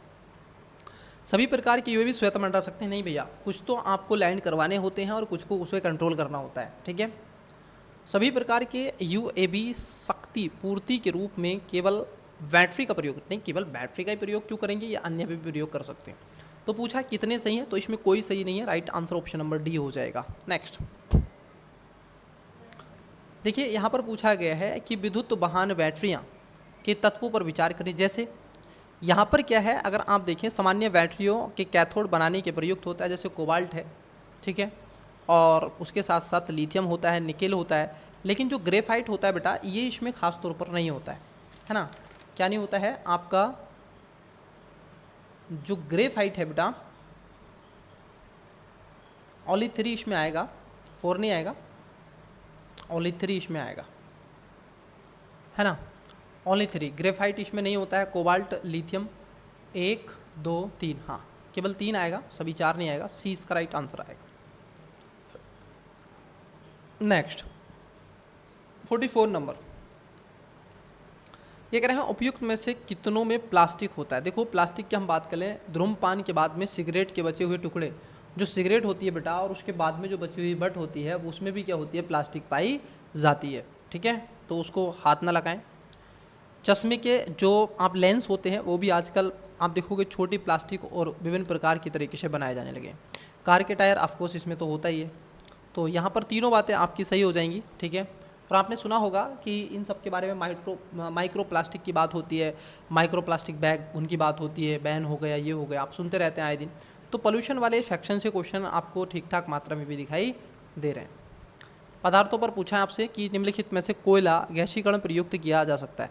तो देखो, एथेनॉल के साथ में होता है और यूरिया के साथ में, लेकिन नाइट्रोग्लिशन के साथ में, अब देखो वैसे तो ऑफिशियली नहीं होता है, लेकिन मान लीजिए अगर यूपीएससी ने सी माना तो हम इसका आंसर वैसे 2 है, लेकिन इसका आंसर आप देखोगे, अगर अच्छी ऑडिशन आप किताबें पढ़ोगे तो सी भी आ सकता है, लेकिन अभी के लिए आप 2 इसका आंसर मानेंगे, ठीक है। चलिए नेक्स्ट क्वेश्चन, कह रहे हैं कभी कभी समाचारों में चर्चित सामान्यतः LC2, MHX और LLM105 के रूप में ज्ञात रासायनिक पदार्थों में सर्वश्रेष्ठ अभिलक्षण क्या होता है। तो ये क्या है, एक तरीके से सैन्य आयुधों के अंतर्गत विस्फोटक के रूप में इनको जाना जाता है, ना कि ये क्रूज मिसाइल के लिए उच्च ऊर्जा उत्पन्न। हाँ, इसका इस्तेमाल होता है रॉकेट वगैरह को छोड़ने के लिए, मिसाइलों को छोड़ने के लिए, लेकिन जो मेन फोकस किया गया है वो यही है, इसका भी राइट आंसर हो जाएगा। क्वेश्चन नंबर है आपका 47। निम्नलिखित कथनों पर विचार कीजिए। अब देखिए ये कह रहे हैं ऐसा अपेक्षा है कि मेजोराना वन चिप क्वांटम कंप्यूटिंग को शुकर बनाएगी। हाँ बिल्कुल ये बात सही है, मैंने आपको पहले भी बताया था क्वांटम कंप्यूटर पर क्वेश्चन पूछा जाएगा और घुमा के पूछा है। ये क्वांटम कंप्यूटर जहाँ 0 और 1 का पैरेलली वो क्या करे, अपना काम करता रहे। मेजोराना वन चिप जो है अमेजोन नहीं अमेजोन की नहीं है बेटा, ये गलत है। डीप लर्निंग मशीन आप देखोगे लर्निंग का एक उपचाय के रूप में जाना जाता है, ये सही है। दूसरा इसमें गलत हो जाएगा, तो राइट आंसर 1 और 3 आ जाएगा, ऑप्शन नंबर सी। नेक्स्ट, प्राय समाचारों में चर्चित आप देखोगे एक फ्लोनी प्रतिरक्षियों जिसको मोनोक्लोनल एंटीबॉडी के संदर्भ में आपसे पूछा गया है। ये मानव निर्मित प्रोटीन होते हैं। ये विशिष्ट एंटीजन के संबंध में बनाने की अपनी क्षमता के कारण प्रतिरक्षात्मक प्रक्रिया को भी उद्दीपित करते हैं। ये बिना विषाणु के संक्रमण जैसे विषाणु संक्रमणों के उपचार में प्रयुक्त होते हैं। हाँ ये बात एकदम सही है। तो यहाँ पर पहला भी सही है, दूसरा भी सही है और तीसरा भी सही है। तो कौन से सही आपसे पूछा गया है, तो करेक्ट आंसर हो जाएगा ऑप्शन नंबर ए। नेक्स्ट, कथनों पर विचार करें। जैसे महासागरीय जल में कोई विषाणु जीवित नहीं बच सकता, ये गलत है। कई ऐसे विषाणु होते हैं जो वाटर में ही रहते हैं। कोई विषाणु जीवाणुओं में संक्रमण नहीं कर सकता, ये तो बिल्कुल ही सरासर गलत है भाई, कैसे नहीं कर सकता, बहुत होते हैं। कोई विषाणु परपोषी कोशिकाओं में कोशिकीय अनुलेखनात्मक सक्रियता को परिवर्तित नहीं कर सकता, नहीं वो भी किया जा सकता है। तो यहाँ पर आप देखोगे सभी गलत हैं, 49 में तीनों बातें एकदम गलत हो जाएंगी। तो राइट आंसर आना चाहिए था, सही आपसे पूछा था, तो डी इसका करेक्ट आंसर आ जाएगा, कोई भी नहीं। नेक्स्ट, 50 नंबर का क्वेश्चन देखिएगा, कथन 1, कथन 2 और कथन 3।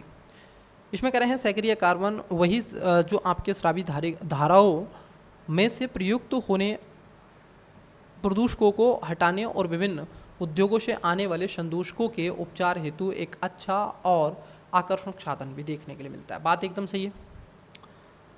सक्रिय कार्बन का एक वृहद पृष्ठ क्षेत्रफल होता है और उसमें भारी धातुओं को अधिशोषित करने की मदद इससे। देखो यहाँ पर अगर हम देखें इस क्वेश्चन की अगर हम बात कर लें तो यहाँ पर जो सेकेंड स्टेटमेंट है आपका वो भी सही है, ठीक है, वो भी आपका सही हो जाएगा, ठीक है, तो ये भी आपका सही हो गया, ठीक है।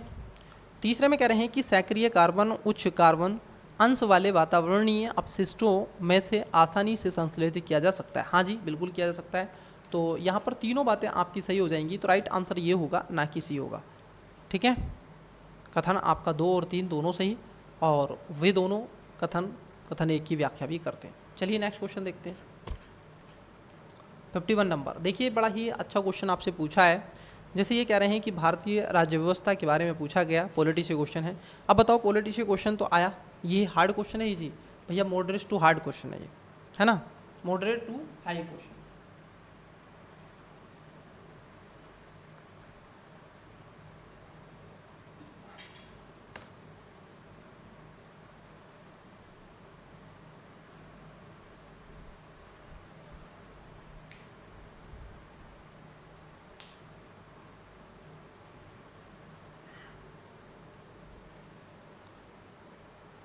चलिए तो ये क्या है, एक मॉडरेट टू हार्ड क्वेश्चन की सूची के अंतर्गत इसको रखा गया। ये कह रहे हैं अध्यादेश किसी केंद्र अधिनियम को संशोधित कर सकता है, बिल्कुल कर सकता है। अध्यादेश किसी मूल अधिकार को न्यून कर सकता है, नहीं बेटा, ये अध्यादेश किसी मूल अधिकार को न्यून नहीं कर सकता, अन्यथा हम आर्टिकल 13 के सब क्लोज के तहत 4 के तहत हम जा सकते हैं, तो ये गलत है। अध्यादेश किसी पिछली तारीख से प्रभावी हो सकता है, हाँ ये बात सही है, पहला और तीसरा आ जाएगा। इसमें जो दूसरा नंबर है उसको कट कर दोगे, आंसर ऑटोमेटिकली निकल आएगा, मतलब कि सी इसका करेक्ट आंसर होगा। नेक्स्ट, ये क्वेश्चन बड़ा ही अच्छा क्वेश्चन है, इस पर अलग अलग डिबेट भी हो रही है टीचर में, लेकिन बहुत ही अच्छा सॉलिड क्वेश्चन है, प्यारा क्वेश्चन है। अरुणाचल प्रदेश एक आप देखोगे, ये कह रहे हैं अरुणाचल प्रदेश एक किले से राजधानी का नाम पड़ा जिसको अणु कहते हैं, और राज्य 2 राष्ट्रीय उद्यान नेशनल पार्क से भी आपको देखने के लिए मिलता है, ठीक है। तो ये बात एकदम क्या हो जाएगी, आपकी सही है। ये कह रहे हैं नागालैंड एक राज्य, नागालैंड यह राज्य एक संविधान संशोधन के आधार पर अस्तित्व में आया, नहीं ये बात गलत है, ठीक है, तो सेकंड गलत है। त्रिपुरा की बात कर लें तो पहले जो आपके कै खे गए हुआ करते थे, 4 श्रेणियों में राज्य थे, तो 1956 में राज्य का इसका पुनर्गठन होने पर केंद्र शासित प्रदेश बनाया और बाद में आगे चलकर ये पूर्ण राज्य का दर्जा मिला। तो यहाँ पर पहला और तीसरा सही है बेटा, दूसरा गलत है, तो right answer option number B हो जाएगा। ठीक है, चलिए नेक्स्ट क्वेश्चन क्या पूछा, आपसे पूछ रहे हैं कि संदर्भ में कथनों पर विचार करो। देखो ये कह रहे हैं कि अंतर्राज्य परिषद, तो अंतर्राज्य जो परिषद की बात हो रही है आप देखोगे तो अंतर्राज्य परिषद किसकी बात हो रही है, अंतर्राज्यीय परिषद की बात यहाँ पर की जा रही है। तो संविधान का आपने आर्टिकल पढ़ा होगा 263, कौन सा 263 पढ़ा होगा, एक आर्टिकल आता है तो वो उसके बारे में चर्चा है। तो ये तो संवैधानिक है।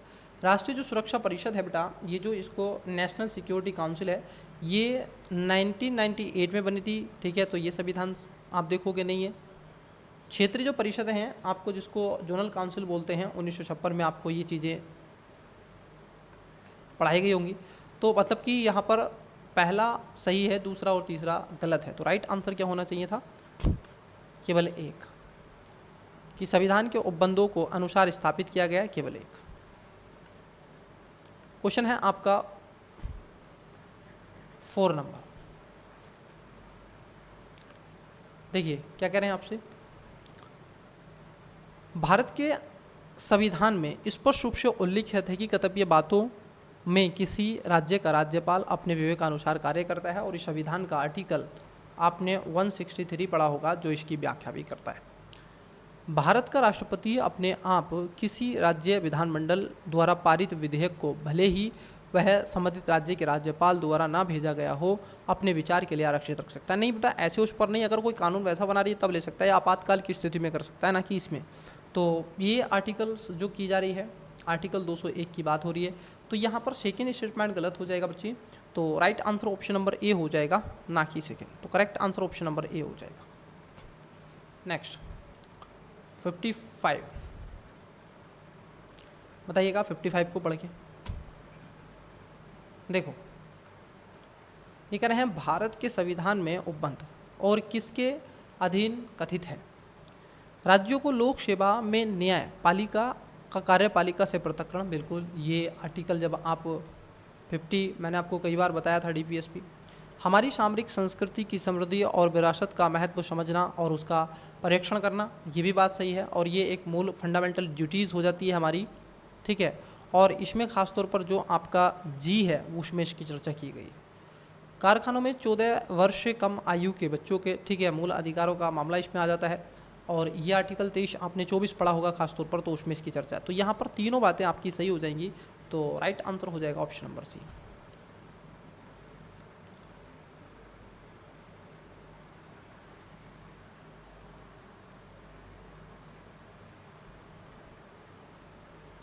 छप्पन नंबर का क्वेश्चन है, भारत के संविधान के संदर्भ में 5वीं अनुसूची के अधीन किसी राज्य में कोई क्षेत्र समुचित, आप देखोगे अनुसूचित क्षेत्र घोषित किया जाता है, तो ऐसे में क्या होगा। ऐसे क्षेत्रों में राज्य सरकार अपनी कार्यपालिका शक्ति खो देती है और एक स्थानीय निकाय के पूर्ण ग्रहण, मतलब कि पूर्ण प्रशासन ग्रहण कर लेता है। नहीं बेटा, ये गलत है। संघीय सरकार कतापीय परिस्थितियों में राज्यपाल की सिफारिश पर ऐसे क्षेत्रों को पूर्ण, आप देखोगे, शासन अपने हाथों में ले सकती है। हाँ, ये बात एकदम सही है कि वो ऐसा आपको फाइनली देखने के लिए मिल सकता है। तो यहाँ पर इसका जो राइट आंसर आना चाहिए, देखो इसका जो राइट आंसर आना चाहिए, 56 की बात कर रहे हैं ना, सॉरी किसकी बात कर रहे हैं, 56वें नंबर की क्वेश्चन की बात कर रहे हैं। तो इसका जो करेक्ट आंसर आना चाहिए, ठीक है, इसका दोनों बातें गलत है। यहाँ पर इसका ये भी गलत है और पहला भी गलत है, तो दोनों गलत है। तो राइट आंसर क्या आएगा, डी। ये नहीं आएगा, डी आएगा।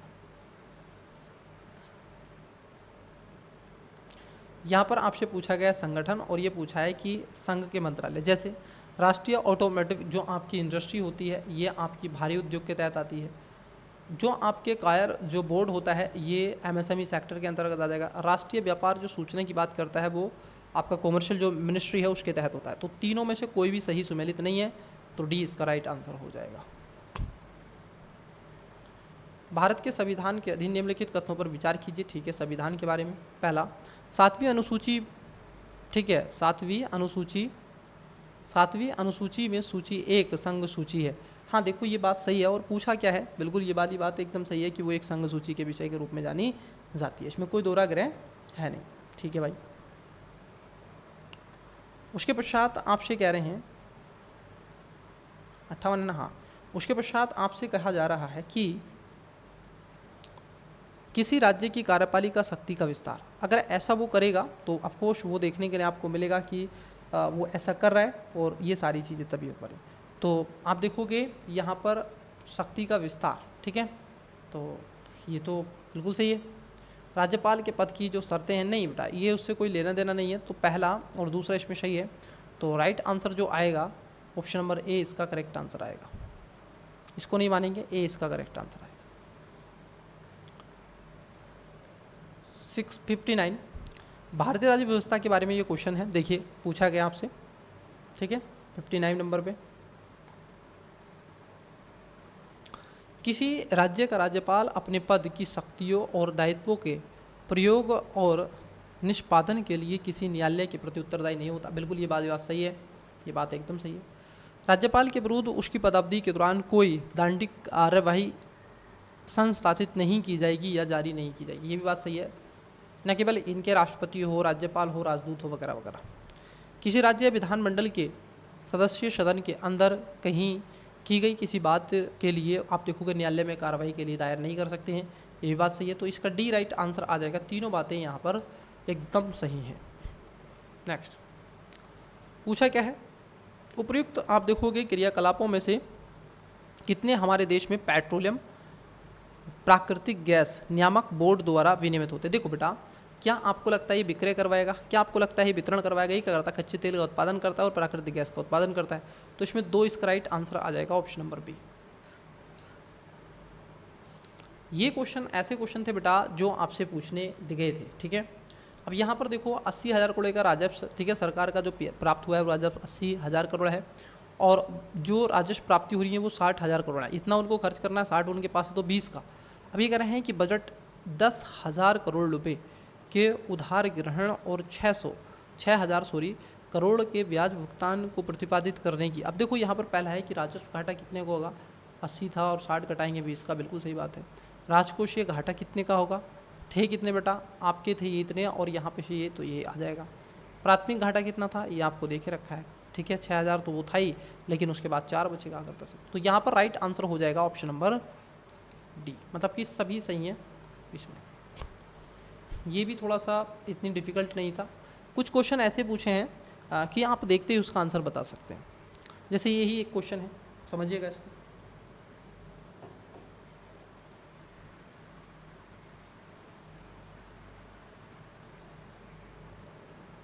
तो ये जो आपका INS बनाया गया बेटा, ये कॉरिडोर बनाया जा रहा है भारत का, तो ये खासतौर पर भारत से मध्य एशिया और यूरोप को ईरान से जोड़ते हुए जो आपका बेल्ट एंड रोड इनिशिएटिव जो प्रोग्राम है चाइना का, उसको काउंटर करने का प्रयास किया जा रहा है और अपनी पकड़ को मजबूत कर रहा है।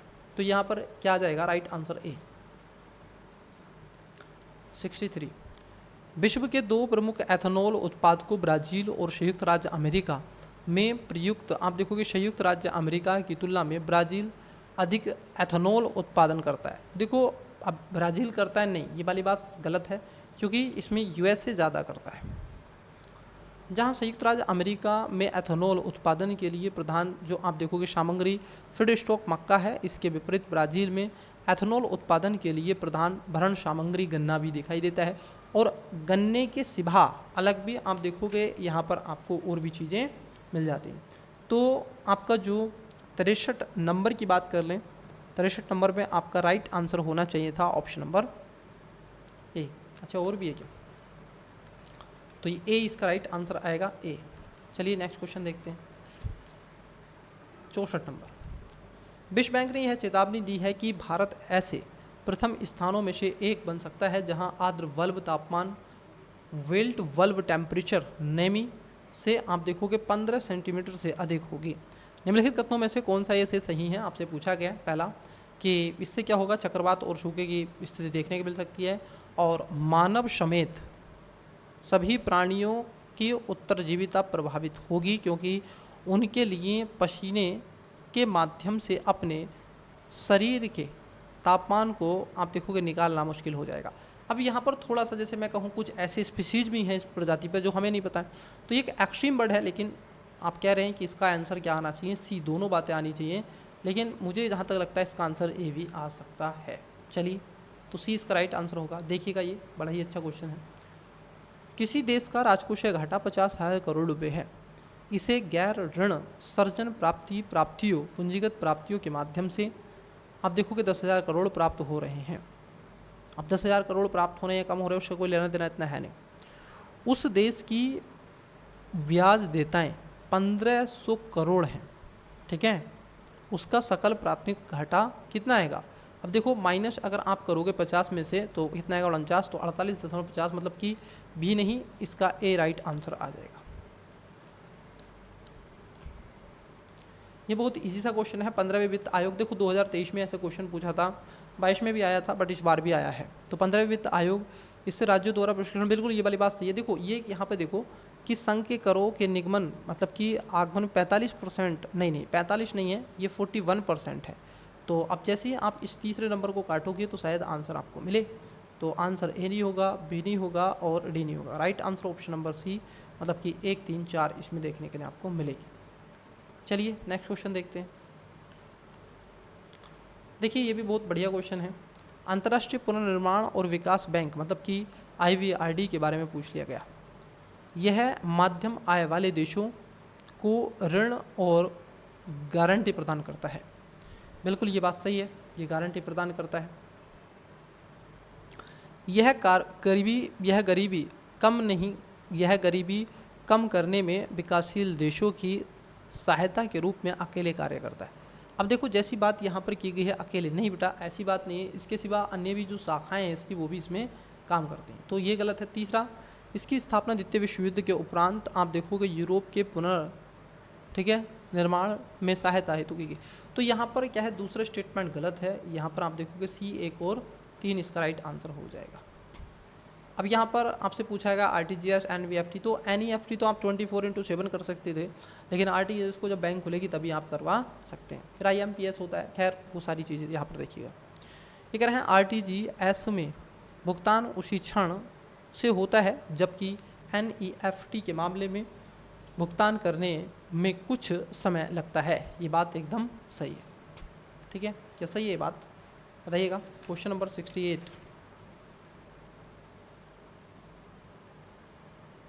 क्वेश्चन नंबर 68 देखिए, तो यहाँ पर जो दूसरा स्टेटमेंट है, ये पहला वाला एकदम सही है, दूसरा स्टेटमेंट यहाँ पर सरासर गलत है, क्योंकि RTGS ग्राहकों के अवलोकन लेन देन के लिए नहीं, ये ऐसा नहीं है। बिल्कुल ये आपका जो तीसरा स्टेटमेंट है कि RTGS के लिए तथापि ये तीनों में प्रचलन के घंटे सीमित हैं, और जबकि NEFT में ऐसा नहीं है। तो देखो यहाँ पर जो होगा, जो 68 नंबर का आपका, ठीक है, तो राइट आंसर हो जाना चाहिए था ऑप्शन नंबर सी, ठीक है, क्या हो जाना चाहिए ना, ऑप्शन नंबर सी, 2 और 3, 1 और 3 सॉरी। क्वेश्चन नंबर है आपका 6, ये कह रहे हैं कि उपर्युक्त में से भारत के अलावा ऐसे कितने देश हैं जहां UPI के संदर्भ में अंतर्राष्ट्रीय वाणिज्यिक भुगतान इंटरनेशनल मर्चेंट पेमेंट स्वीकार करते हैं। अब देखो जो स्वीकार करते हैं ये संयुक्त अरब अमीरात है, फ्रांस है, जर्मनी है, सिंगापुर, बांग्लादेश में नहीं है अभी, ठीक है, जर्मनी ने भी प्रस्ताव रखा है, उसमें भी हो गई है स्टार्ट। तो कहने का तात्पर्य यह है इसमें 4 आना चाहिए, लेकिन हम 3 कहेंगे इसमें, केवल 3 हम इसमें कहेंगे, क्योंकि जर्मनी इसमें अभी नहीं आई है वास्तविक रूप से। ये स्कीम पूछ ली है PM सूर्य घर मुफ्त बिजली योजना। अब ये पूछा गया, तो देखो इसमें खासतौर पर अगर हम देखें तो इसमें तीनों बातें आपकी सही हो जाएंगी कि इसका लक्ष्य आवासीय सेक्टर में 1 करोड़ घरों की छतों पर सौर पैनल लगाएं। तो ये बातें सही हैं, सारी बातें इसमें सही हैं, तो राइट आंसर क्या होगा, तीनों इसमें सही है ना, हाँ तीनों इसमें एकदम सही हो जाएंगे। तीनों जब सही हैं तो बताओ, तो तीनों सही हैं तो हम कहेंगे कौन सा सही है, तो तीनों बातें यहाँ पर आपकी सही हैं, तो ये गलत हो गया ऑफकोर्स। 1, 2, 3। उसके बाद आपसे पूछा गया था कि गांधी ने विख्यात वक्तव्य राजद्रोह मेरा धर्म हो गया है, तो ये दांडी नमक सत्याग्रह में उस समय इन्होंने किया था इसको। मोहनजोदड़ो से प्राप्त नाचती हुई जो लड़की डांसिंग गर्ल्स जिसको हम कहते हैं, तो ये कांस्य की बनी एक प्रतिमा है। ठीक है, ये बात एकदम सही है।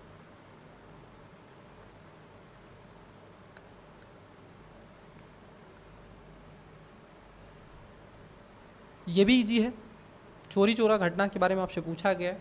तो लीगल जो डिफेंस आपको मिली है वो है मदन मोहन मालवीय और कृष्ण कांत भी हैं, जबकि अन्य को वहाँ पर उम्र कैद या फिर उनको डेथ पेनल्टी दे दी गई है।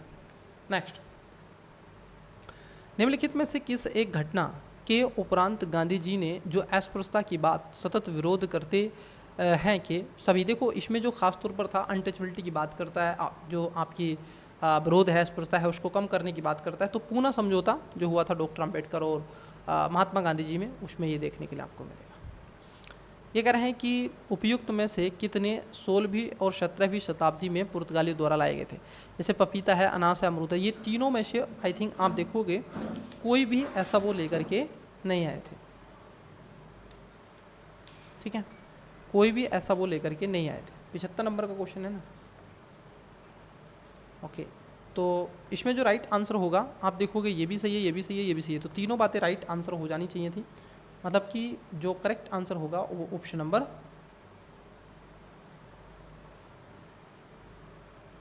बी होगा। तो क्वेश्चन हम 75 की बात कर रहे हैं, 75 ये है, अमरूद पपीता वगैरह वगैरह। तो इसका तीनों बातें सही हैं। चलिए, तीनों बातें आपकी सही हो। नेक्स्ट क्वेश्चन है आपका स्क्रीन पर। ये कह रहे हैं आपसे कि कितने चार, जैसे टाइम जोन की बात यहाँ पर कर रहे हैं, अधिक पूछा ना, चारों से अधिक काल क्षेत्र की टाइम जोन क्या। देखो अगर हम देखें यूनाइटेड किंगडम, डेनमार्क, न्यूजीलैंड में 3 हैं और ऑस्ट्रेलिया में, ब्राज़ील में 4 ही हैं, तो इसको नहीं करेंगे ऑस्ट्रेलिया।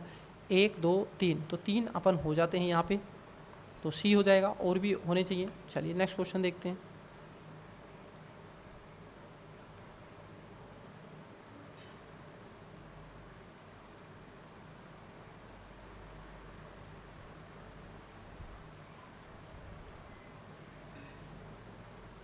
- 74 number question. ये कह रहे हैं साइबेरिया में, देखो अनादिर, ये जैसे एक अलास्का का रीजन ले लिया, एक साइबेरिया का ले लिया।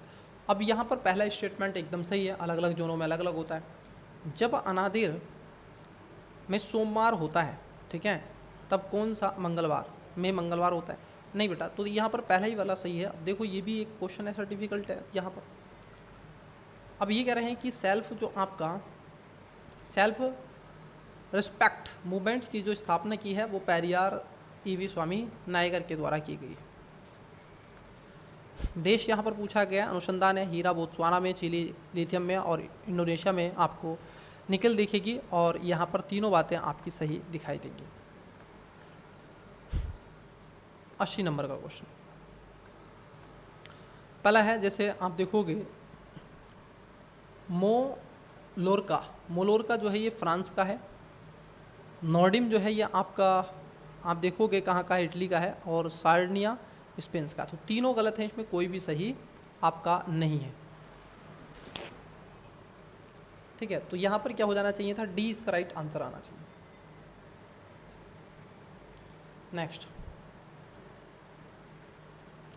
अब देखो यहाँ पर निम्नलिखित तथ्यों पर विचार कीजिए। कुछ दुर्लभ मृदा तत्व सपाट, आप देखोगे टेलीविज़न स्क्रीन और कंप्यूटर मॉनिटर के निर्माण में प्रयुक्त होते हैं। कुछ दुर्लभ मृदा आप देखोगे तत्वों में स्फुदायम जो आपके गुणधर्मी होती है, बिल्कुल ये वाली बात सही है। तो दोनों बातें यहाँ पर सही हो जानी चाहिए थी। 81 का जो राइट आंसर आएगा क्या होगा, 81 का right answer option number A आएगा, सही बात है। तो यहाँ पर दोनों बातें आपकी करेक्ट हो जाएंगी। अब यहाँ पर देखिएगा, ये कह रहे हैं कि सही नहीं है, क्या पूछा है, इसको थोड़ा सा फोकस करना है। सही नहीं पूछा आपसे कि भारतीय रेलवे ने 2028 तक भविष्य के लिए राष्ट्रीय गोकुल जो आपके राष्ट्रीय रेलवे प्लानिंग सर्जन हेतु एक राष्ट्रीय रेल प्लान NRP तैयार किया गया है। अब ये बड़ा ही अच्छा क्वेश्चन है कि इनको तैयार किया गया है, सारी चीज़ें इनकी ओके हो रही हैं, तो उसकी बात यहाँ पर कह रहे हैं। उसके बाद में जैसे कवच की बात कर रहे हैं, जर्मनी के सहयोग से, ये इसको नहीं, ये गलत है। अब देखो जहाँ 2 है उसको कट करो, right answer option number C. Next, अंतरिक्ष मिशन की बात यहाँ पर हो रही है, तो ये कह रहे हैं आपके जिसको स्पेस डॉक्स बोलते हैं, ये भी किया गया था, गगनयान भी किया गया था। स्पेस आपको देखोगे एक्सोम 4 था, ये भी खास तौर पर इसमें देखने के लिए आपको गया था। तो जो राइट आंसर होगा वो 83 का सभी तीनों की बात यहाँ पर की गई है, तो सभी 3 इसमें राइट आंसर हो जाएगा।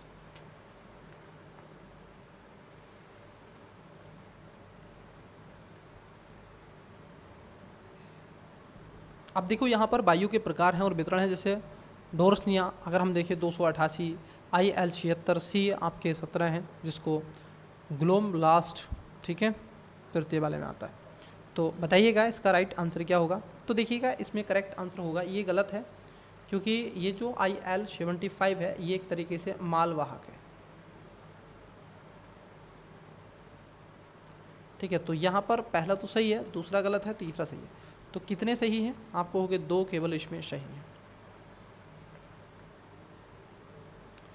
कृत्रिम वर्षा तरीके का प्रयोग, देखो ये कह रहे हैं वायु प्रदूषण कम करने के लिए कृत्रिम वर्षा कराने के तरीके में किसका आप देखोगे प्रयोग होता है, तो सिल्वर डाई आप देखोगे पोटेशियम का ये खास तौर पर होता है, ठीक है। तो इसका करेक्ट आंसर जो होगा ऑप्शन नंबर आपका ए इसका राइट आंसर हो जाएगा।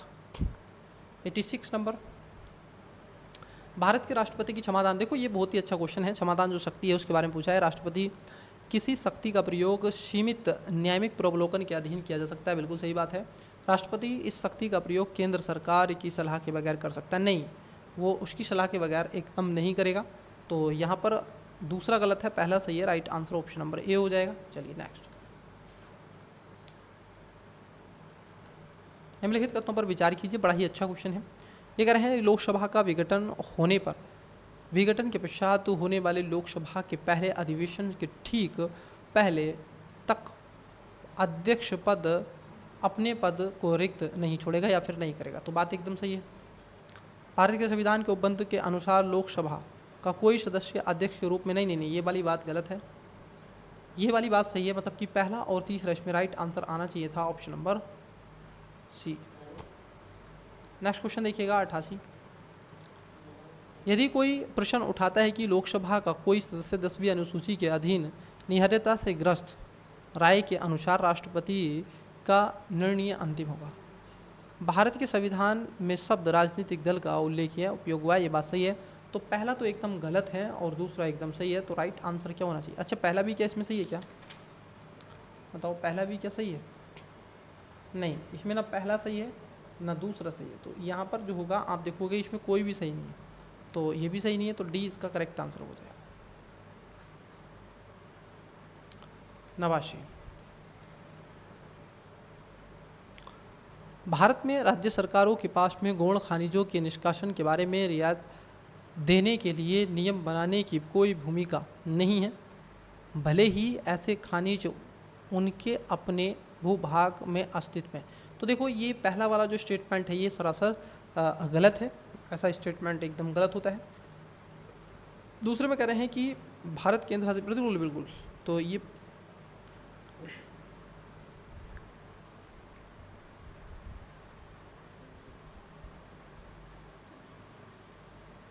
आपका सही है।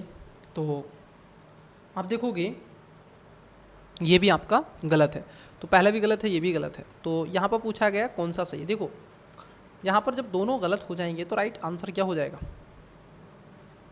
ठीक है। ये कहेंगे आपसे कि कथन एक सही नहीं है किंतु कथन दूसरा सही है, यही कहोगे। ओके चलो 89 क्वेश्चन कर लिए, 90 क्वेश्चन की तरफ चलते हैं। ये इजी है क्वेश्चन कि जो आपका प्राकृतिक पुनर्स्थापित विधि नेचर रेस्टोरेशन लॉ जिसको NRL कहते हैं, तो ये यूरोपीय संघ के द्वारा किया गया है। अब वो सुधार करेगा अपने स्तर पर और उसको वैश्विक स्तर पर भी लाएगा किसी समिट के माध्यम से।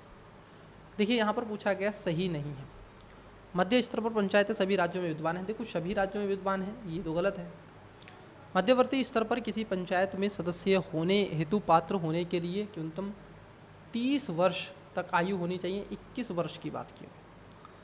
किसी राज्य, अब इनके पास में जो आप देखोगे ये भी इनका गलत है। तो यहाँ पर कहने का तात्पर्य यह है, जो तीसरा स्टेटमेंट भी आपका क्या हो जाएगा, गलत हो जाएगा। ठीक है, ये भी गलत है, पूछा सही नहीं है, तो तीनों सही नहीं है, मतलब कि डी इसका राइट आंसर हो जाएगा। ये बहुत बढ़िया क्वेश्चन पूछा है बिम्स्टेक के बारे में। ठीक है, बताइएगा बिम्स्टेक को कितना आपने वास्तविक रूप से समझा है या फिर पढ़ा है। तो देखिए इसको अगर ये समझ लें तो यह जनवरी 2025 तक 7 सदस्य देशों में से मिलकर बना एक क्षेत्रीय संगठन के रूप में जाना जाता है। ये सही है। यह ढाका की घोषणा 1999, नहीं, ये तब नहीं आया था। बांग्लादेश, बिम्स्टेक्स और थाईलैंड वगैरह वगैरह की बात यहाँ पर हो रही है, मतलब कि ये उस समय के हुआ करते थे या नहीं। तो ये भी आपका क्या हो जाएगा, गलत हो जाना चाहिए था ये भी। बिम्स्टेक में पर्यटन उप नेतृत्व में कर रहा है, ये वाली बात सही है, तो सी इसका राइट आंसर हो जाए। एक और ये करें, निम्नलिखित में से गांधी शांति जो पुरस्कार है वो देखो, जो खास तौर पर मंजूरी मिलती है राष्ट्रपति को छोड़ दो तो प्रधानमंत्री, आप देखोगे भारत का मुख्य न्यायाधीश और लोकसभा का जो आपका प्रतिपक्ष नेता है वो आ जाएगा। तो यहाँ पर 3 बातें सही हैं, तो राइट आंसर ऑप्शन नंबर 2, 3, 4 हो जाएगा। नेक्स्ट पूछा गया था क्वेश्चन ये गगनयान वाले कॉन्सेप्ट पर। ठीक है, चलिए नेक्स्ट क्वेश्चन देखते हैं 94 नंबर का। जीडीपी आप देखोगे अटेंड जियो ऑर्गेनिक्स नेविगेशन, मतलब कि जीएम जो गगन है उसके बारे में आपसे कह रहे हैं। पहला है इसके अतिरिक्त सटीकता और विश्वसनीय प्रदान करने की काबिल तारीफ है, बिल्कुल सही बात है। इससे और अधिक एक रूप और उच्च गुणवत्ता का वायु यातायात प्रबंधन होगा। देखो ये बात भी क्या होगा, सही देखने के लिए आपको मिलेगा। इसके लाभ केवल विमान नहीं, इसके लाभ हम अन्य जगह भी ले सकते हैं। तो ये तीसरा वैसे ही गलत हो गया, राइट आंसर भी हो जाएगा 1 और 2।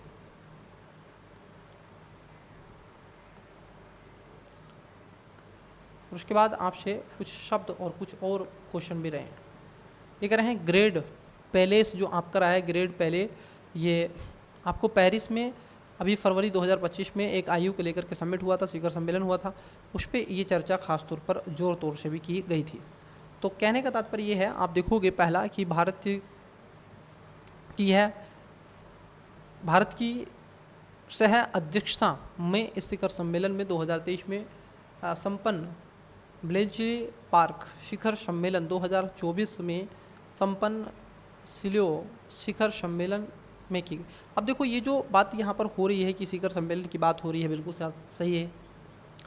अन्य देशों के साथ साथ यूएस और यूके ने भी समावेशी और सशक्त एआई की घोषणा पत्र पर हस्ताक्षर। तो देखो यहाँ पर जो दूसरा स्टेटमेंट है वो गलत है। ऑफकोर्स क्वेश्चन नंबर आपका 5 है 95, तो 95 में आपका रिश्ता है, तो मतलब कि इसमें एक आंसर आएगा। ठीक है, दूसरा इसमें गलत है, पहला इसमें सही है। तो नेक्स्ट क्वेश्चन देखते हैं। ये कह रहे हैं कि जैसे अंतर्राष्ट्रीय महिला विकास कार्यक्रम, ये थोड़ा सा हार्ड क्वेश्चन है।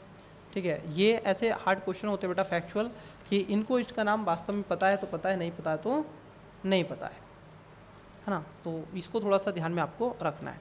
तो इसका आंसर हम नहीं दे सकते हैं। चलिए नेक्स्ट क्वेश्चन का देंगे।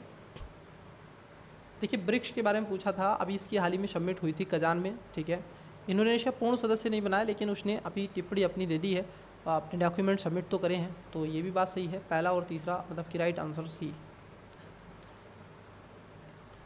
लोकपाल के बारे में पूछा गया है कि लोकपाल की शक्ति भारत के, आप देखोगे लोक सेवकों का प्रयुक्त होती हैं, और किंतु भारत के बाहर स्थापित भारतीय लोक सेवकों को नहीं, ये बात गलत है, ये दोनों में करेगा। अब देखो जैसे ही आपने कहा दोनों में, तो यहाँ पर पहला गलत हो गया चौपट। ठीक है, पहला गलत हो गया चौपट। और यदि पहला ही गलत हो गया तो आप समझ पा रहे हैं कि नहीं। क्वेश्चन नंबर क्या है, लोकपाल वाला है ना, या वृक्ष वाला है, कौन सा है मुझे बताओ। अच्छा लोकपाल वाला है। तो लोकपाल वाले में केवल 3 इसमें आना चाहिए था। ठीक है, केवल 3। ठीक है, बाकी 3 देखो कैसे। 99 में कह रहे हैं कि प्रथम खो खो विश्व में। ठीक है, कहाँ पर, विश्व में। अब देखो यह विश्व का आयोजन दिल्ली भारत में हुआ। आपकी पहली बात तो इतना ये कूल वाटर नहीं है और ख़ास तौर पर ये नुकसानदेह भी हो सकता है। तो कहने का तात्पर्य यह है, इसमें पहली बात ही एकदम सही है, बाकी के दोनों गलत है, तो ए इसका राइट आंसर आ जाएगा। नेक्स्ट क्वेश्चन देखिएगा 100। अब ये भी एक अच्छा क्वेश्चन है 100 वाला, अगर आप करेंगे तो बिल्कुल इजी सा क्वेश्चन है। 2024 में आयोजित 35वें आप देखोगे चेस ओलंपियाडों के फाइनल में गुकेश दोमाराजू रूस से इन बयानों को नेपची करने का प्रयास किया गया है। तो ये बात एकदम सही है, मतलब कि जो दूसरा स्टेटमेंट है, सॉरी पहला स्टेटमेंट आपका गलत हो जाएगा, दूसरा सही हो जाएगा। तो पूछा कौन सा सही है, तो बी इसका राइट आंसर हो जाएगा। तो स्टूडेंट्स ये आपने देखे, हमने जो आपसे डिस्कस और चर्चा परिचर्चा करी एक एक क्वेश्चन पे, जो आपके क्वेश्चन थे, पूरा जो पेपर था, ठीक है, ये जो हमने पेपर आपके साथ में डिस्कस किया है, ठीक है, एक बार पुनः बता देता हूँ, ये यूपीएससी प्रीलिम्स जीएस का पेपर था जिसको 1 कहते हैं, और जिसमें 100 क्वेश्चन आपसे पूछे जाते हैं, हर एक आप देखोगे क्वेश्चन 2 नंबर का होता है। वहीं हम देखें सीसैट, तो सीसैट आज भी चुनौती है, कल भी चुनौती था और आगे भी चुनौती रहेगी। यदि आप अपना सर्किल नहीं बदलोगे, डायरेक्शन नहीं बदलोगे, तो तब तक चीज़ें आप वही पढ़ते रहोगे और आप में इनोवेशन नहीं आएगा, और यूपीएससी इनोवेशन करती चली जाएगी और आप फेल मल्टीपल टाइम होते चले जाएंगे। और यहाँ पर ये महारथ हासिल नहीं करनी है कि इतने बार फेल करके मैं बनाऊँ, नहीं बेटा, ठीक है, आपने वो काबिलियत नहीं थी कि आप उस समय भी बनते, लेकिन आज आप में इतना ग्राफ आपका ऊपर हुआ है, तो आप इसलिए इस तरीके की चीज़ें कर रहे हैं। तो यहाँ पर आजकल यूपीएससी की बात अगर हम करें तो यूपीएससी में गाइडेंस की चीज़ें आपको ज़रूर देखने के लिए मिलती हैं। तो इसलिए मैं कहूँगा कि सीसैट को क्वालिफाई करने के लिए और जीएस में जैसा कि ये रहा है, अगर इन सबको अगर आप देखें तो एक मेंटर की बहुत ज़रूरत आपको दिखाई दे रही है। और मल्टीपल टाइम यूपीएससी के जो एमसीक्यू हैं, अगर आप उसको खासतौर पर देखें लास्ट 10 वर्ष के, तो आप बहुत अच्छा स्कोर भी आप कर सकते हैं। और ऐसा भी आप देखोगे कई स्टूडेंट्स ने आज भी मैसेज किया था, कल भी आप देखोगे बताया था कि सर मेरा इस बार प्रीलिम्स हो रहा है और बहुत हेल्प मिली है। बच्चे थैंक यू, अगर आपको एजुकेशन फैमिली से बहुत ज़्यादा सपोर्ट मिल रहा है तो आप कंटिन्यूसली जुड़े रहिएगा, आपको मेंस में भी हेल्पफुल चीज़ें हम प्रोवाइड करवाते रहेंगे। तो चैनल को लाइक नहीं किया है, कर दो वीडियो को लाइक और शेयर कर दो, चैनल को सब्सक्राइब कर दो। चलिए मिलते हैं नेक्स्ट वीडियो में, तब तक के लिए ऑल द बेस्ट, बाय।